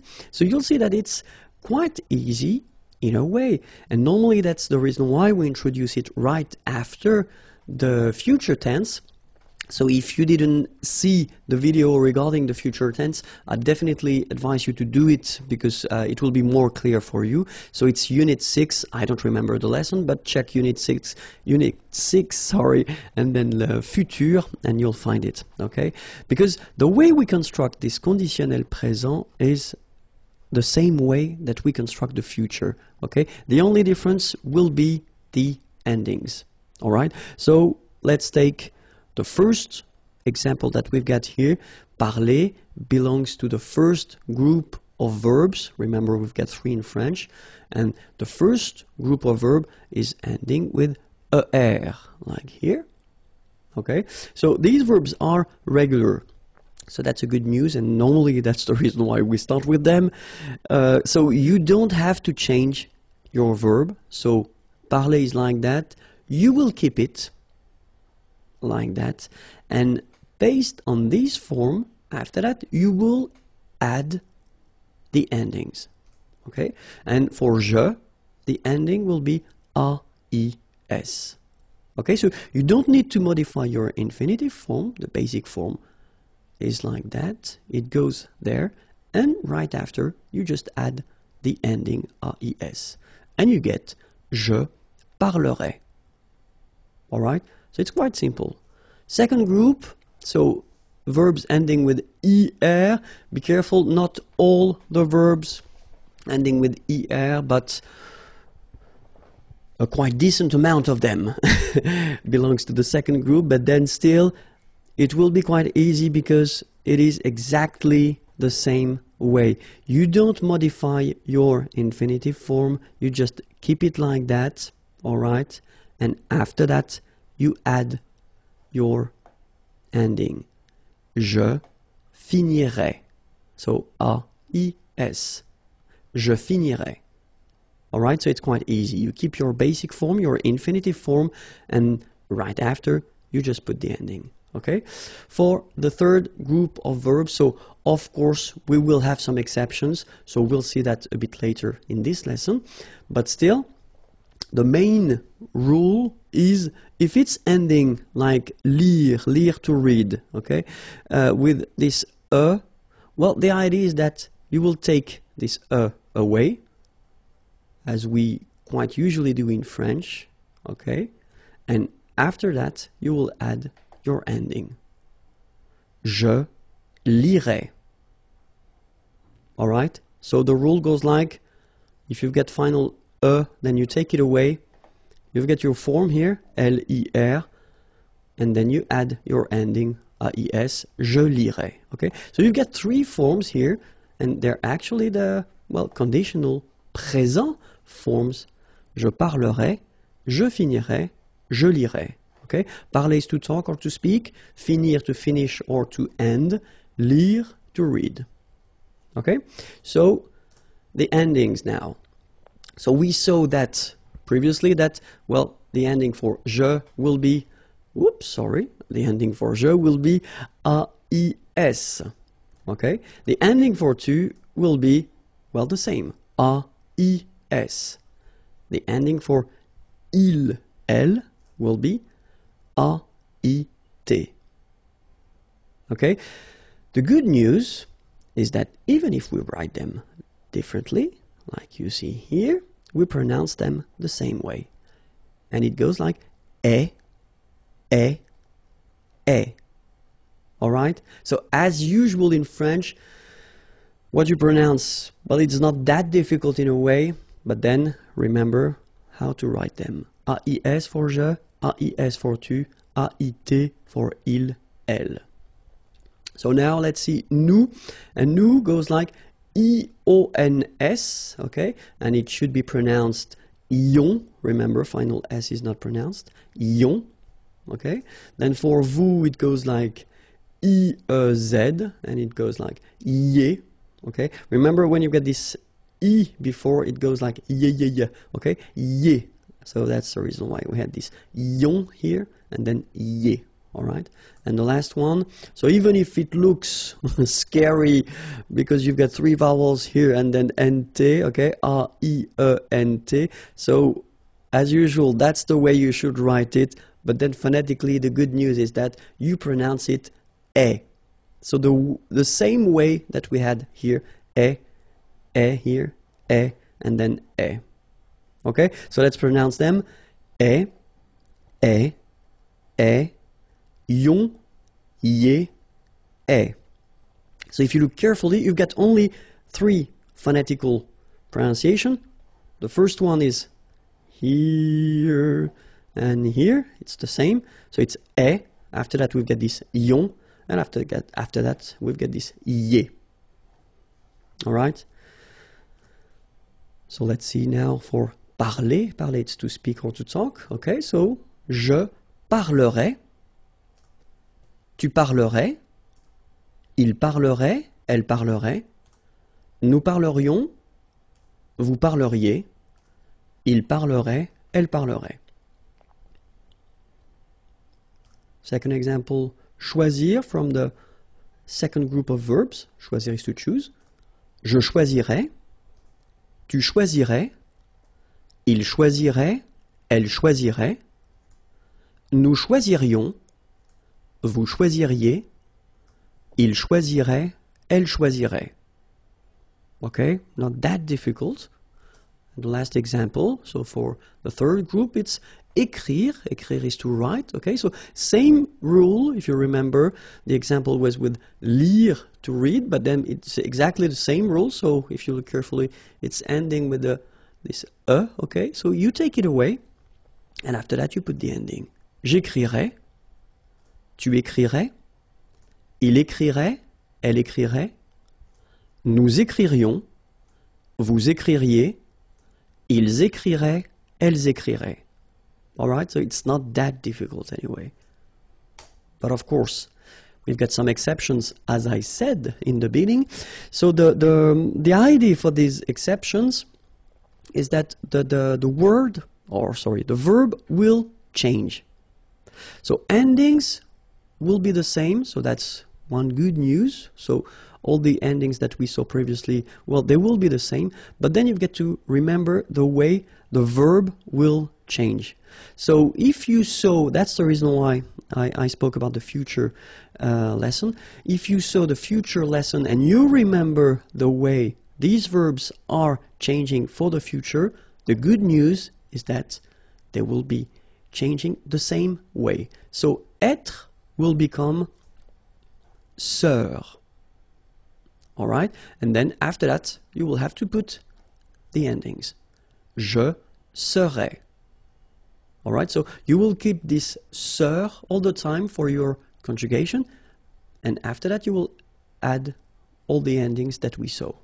Okay, avoir will become or. Same thing here.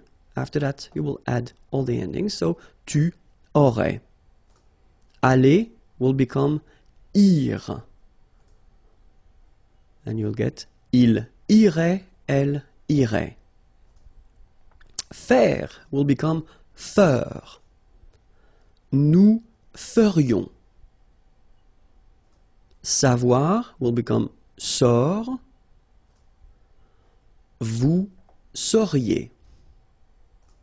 Voir will become ver. Il verrait, elle verrait. Okay, so let's see them one more time. So être, to be, je serais. Avoir, to have, tu aurais. Aller, to go, il irait, elle irait. Faire, to do, nous ferions. Savoir, to know, vous sauriez. Voir, to see, il verrait, elle verrait. All right, so one more list of exceptions. Pouvoir will become pour. Je pourrais. Vouloir will become voudre. Tu voudrais.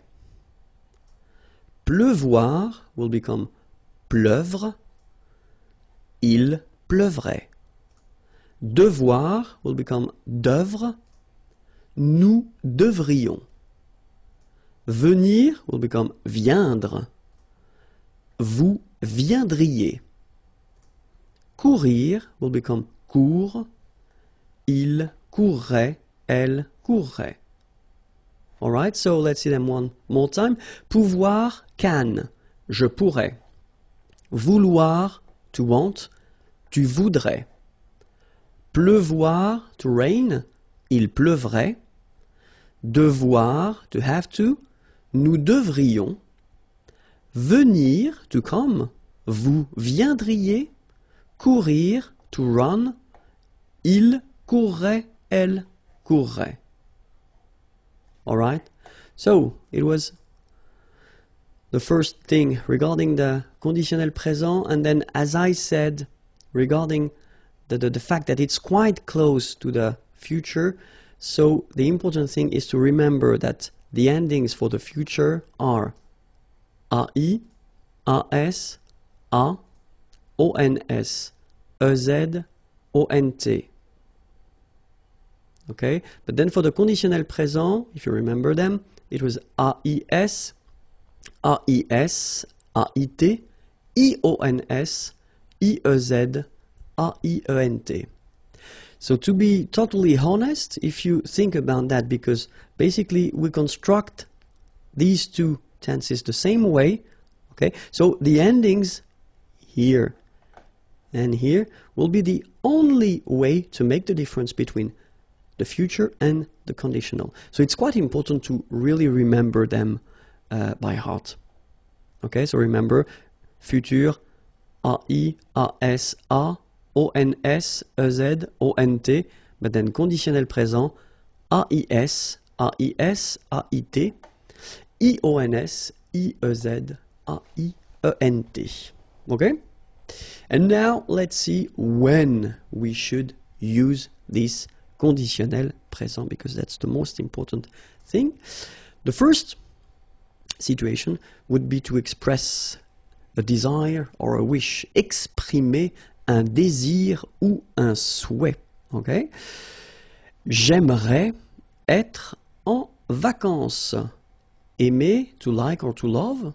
Okay? And here you've got the conditionnel form. Être, to be. En vacances, on vacation. Holidays. J'aimerais être en vacances. Second use will be if you want to donner un conseil, to give an advice. Vous devriez apprendre le français. Okay, devoir, to have to, but then in that case when you say vous devriez, you should. That would be the more correct translation. Vous devriez apprendre, apprendre is to learn, le français, French. And then if you want to ask something politely, that's the tense you should definitely use, and especially if you go in a coffee restaurant or if you go in a shop and you want to ask for something, then use this conditional form. I mean, trust me, it's quite important. Okay? Je voudrais un café, s'il vous plaît. Okay? Je voudrais un café, s'il vous plaît. Okay? So let's read them one more time. J'aimerais être en vacances. Vous devriez apprendre le français. Je voudrais un café, s'il vous plaît. Another use of this conditionnel présent is if you want to construct a sentence, like in English, for instance, with this if. Okay? So if in French is si. And then the rule is quite strict in French. If you start with this if, si, then it should be followed by the imparfait form. We didn't see this form yet. It will come in the next lesson or in the next unit, sorry. So no stress about that. It's just an example, but it's just for you to know that if you want to construct this if structure, then it should be followed by imparfait. Then comes le conditionnel. Okay, so let's take one example. Si j'avais le temps, je ferais du sport. Okay, so si j'avais le temps, so if I had, it's the same in English. You put this I had. Si j'avais le temps, so time, je ferais. Remember, it was faire, to do, but then at the conditionnel form, du sport.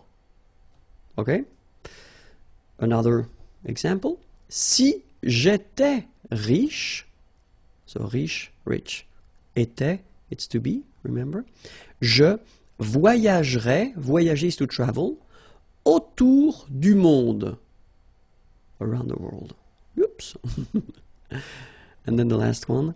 Si elle était là, so être, to be, là, here.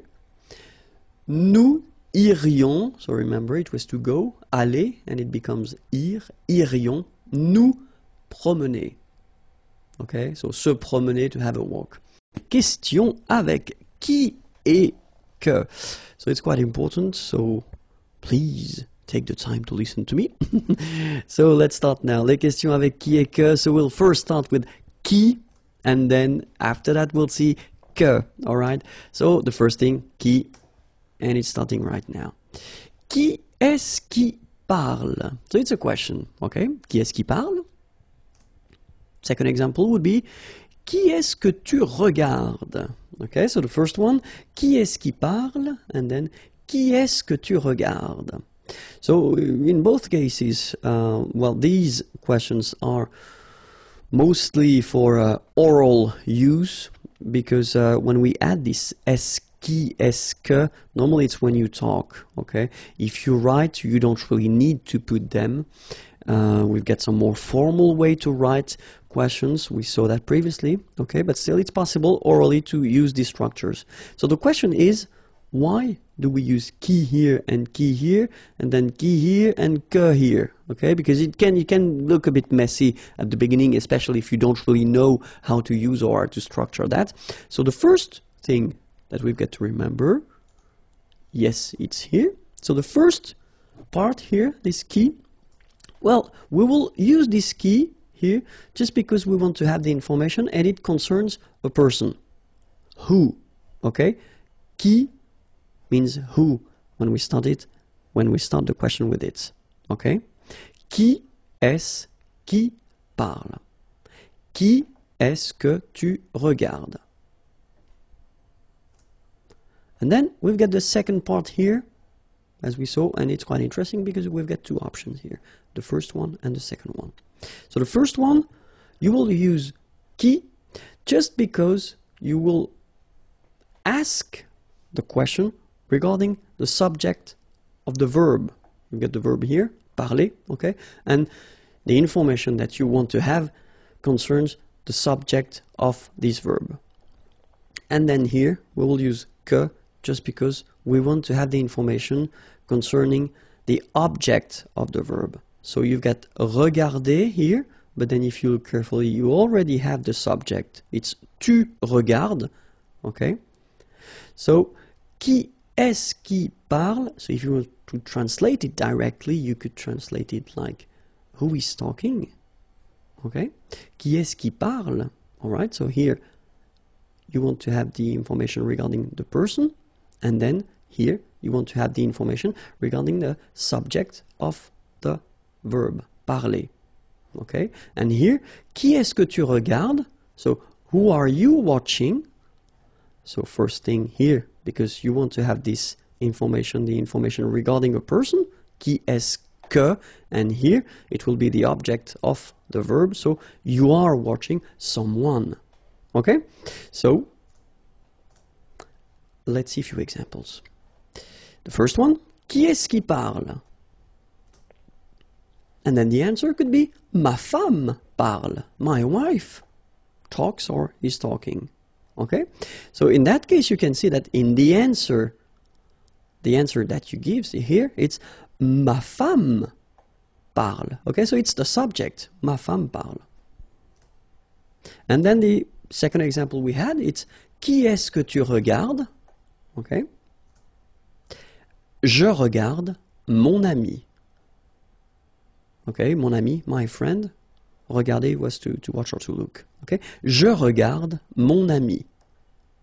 And you can see here that it's, well, basically it's quite clear. It's quite clear. So qui, just because you want the information for a person, and then the second qui, just because it will be the subject, ma femme parle. Okay, here qui because it's the person, mon ami, my friend, it's a person, and then que just because if you look carefully, it comes after your verb. Because it's not the subject, it's the object, okay? Grammatical object, we're not talking about an object, but a grammatical object, so it can be a person, it could be a dog, animal, or an object if you want. Okay, so, je regarde mon ami. All right? Now, let's see que. First question. Qu'est-ce qui fait ce bruit? Okay. Second question. Qu'est-ce que tu fais? All right. So remember that even if you don't have the que here, but you get this QU, all right, it does mean that previously we had the here and here, but then as usual, if you look carefully, we've got here another starting here, so we've got to take our away. Okay, so let's see now. First part, we use this que because we want to have the information regarding a thing. Okay, so we had qui previously and it was for a person, and then que it's for a thing. So it's not for a person, so que will be for a thing when you start the question with it. Okay, and then here, so remember we've got this qui here, and then we've got this que here. Well, it will be exactly the same idea that we had previously. So you will use qui here just because you want the information regarding the subject of the verb. You've got the verb here, to do, okay? And then here you put this que just because you want to have the answer with the object of the verb, okay? You've got the verb here, faire, to do, same verb, but then you've got the subject, tu fais, you do. Okay, so the first question, qu'est-ce qui fait ce bruit? What is doing this noise? Qu'est-ce qui fait ce bruit? Or this sound, if you want. Qu'est-ce que tu fais? What are you doing? Okay, so let's see now the same question. Qu'est-ce qui fait ce bruit? And the answer would be, la voiture de mon père fait ce bruit. Okay, my father's car. Okay, la voiture de mon père. So if you translate it directly, it's the car of my father. And then you've got the verb. Okay, but then this long thing is the subject. La voiture de mon père fait ce bruit. Okay, so that's the reason why first we had this que, because it's a thing, it's not a person. Okay, and then qui here, because it's the subject of the verb faire. Okay? Second question, qu'est-ce que tu fais? So if you remember carefully, it was, what are you doing? Qu'est-ce que tu fais? And the answer, je prépare un chocolat chaud. Okay, so I wanted to put another verb in the answer just to well, show you that is you don't really need to answer with the same verb, you know. Qu'est-ce que tu fais? What are you doing? Je prépare, so I prepare. Je prépare, and then this is the object of the verb. So the object, just let me repeat, the grammatical object of the verb. So je prépare un chocolat chaud. All right. So now remember that we can, of course, construct these things with preposition, okay? Just because in French we've got verbs, and verbs are in some cases constructed with preposition, so you will need to remember these things. So preposition can be à, avec, de, pour, and then chez. Okay? À qui est-ce que tu parles?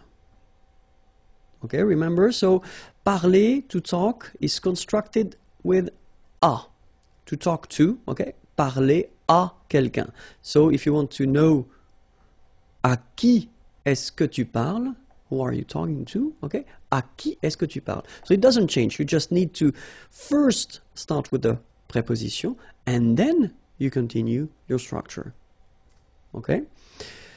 Jouer, it's to play, okay? And then normally, if you're talking about a sport or activity, so sport or activity, then we tend to use this preposition à with it. Okay, so play, but then à, and then the name of the activity. It could be football, or it could be basketball, or it could be whatever. Okay, à quoi est-ce que tu joues?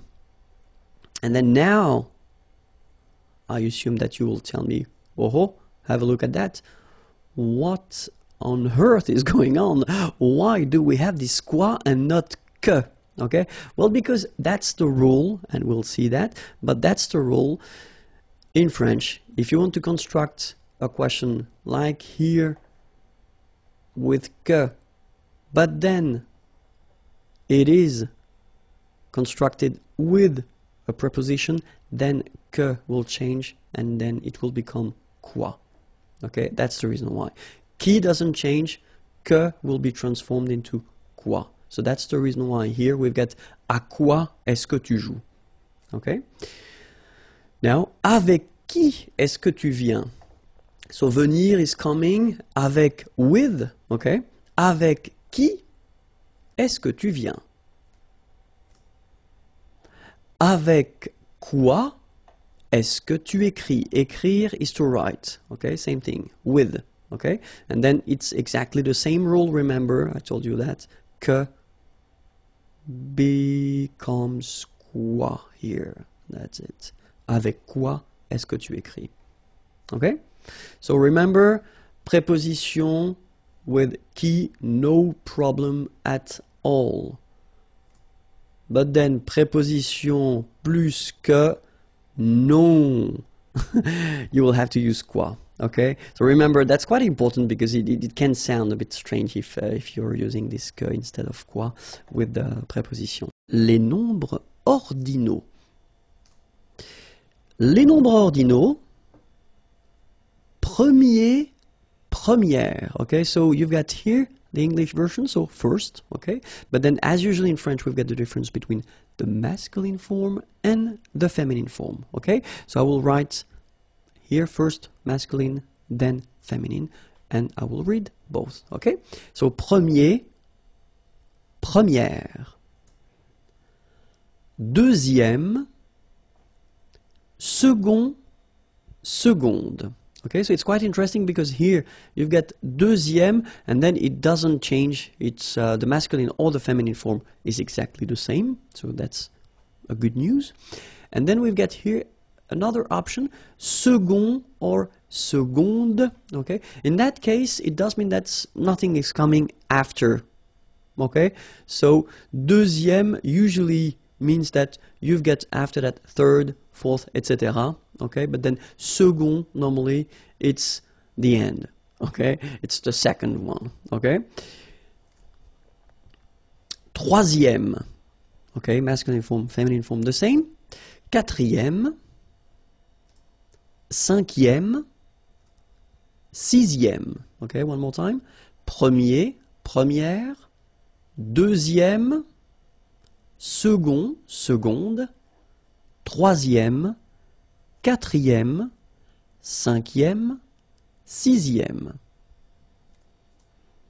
Septième, huitième, neuvième, dixième, onzième, douzième.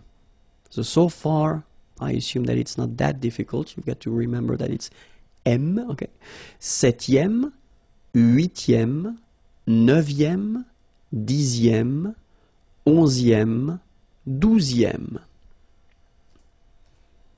Treizième, quatorzième, quinzième, seizième, 17e, 18e. Okay? 13e, 14e, 15e, 16e, 17e, 18e. 19e, 20e, 21e, centième, millième, mille et unième. Ok? 19e, 20e, 21e, centième, millième, mille et unième. In this lesson, we'll only focus on the verb être. Okay? So it will be a short one, but still quite important. Je serai, tu serais, il serait, elle serait, nous serions, vous seriez, il serait, elle serait. Alright, so remember, conditionnel présent, so if you want to translate directly this je serais, it's I would be, okay? But then in French we've got only one form like that.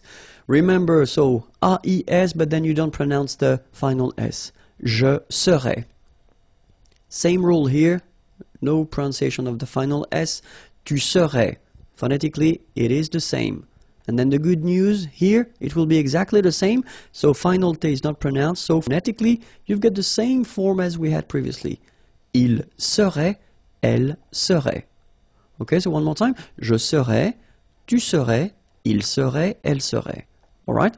So then, final S not pronounced. And then this is this yon, yon. Remember, it goes in your nose. It's nasal. Yon. Nous serions. Okay, then vous seriez, and last but not least, and remember, it's quite strange, but A-I-E-N-T, many letters, only one simple sound, E, as we had here, here, and here, it's exactly the same sound, il serait, elle serait. Alright, je serais, tu serais, il serait, elle serait, nous serions, vous seriez, il serait, elle serait. In this lesson, we'll focus on le conditionnel présent form of avoir, to have, okay? So, let's see now how it goes. J'aurais, tu aurais, il aurait, elle aurait, nous aurions, vous auriez, ils auraient, elles auraient.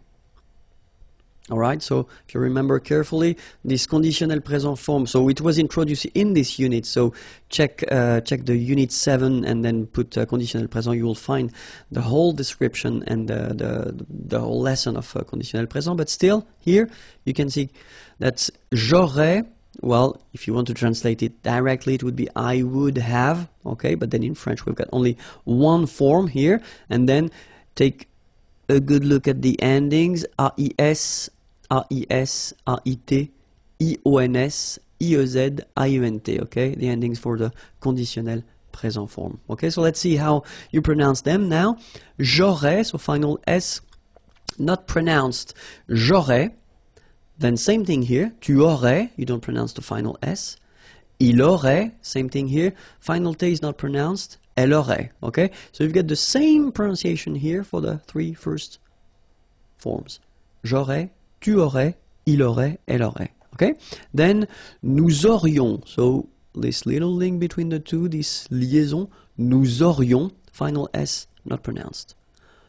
Vous auriez, little link between the two, vous auriez, and then, ils auraient, little link, but then, look, A-I-E-N-T like that, and you only pronounce E, like we had here.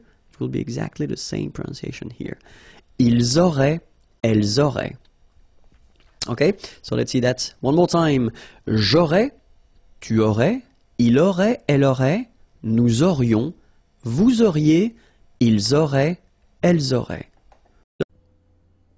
Bonjour à tous and welcome to Learn French with Vincent, and this is Unité 7, leçon K.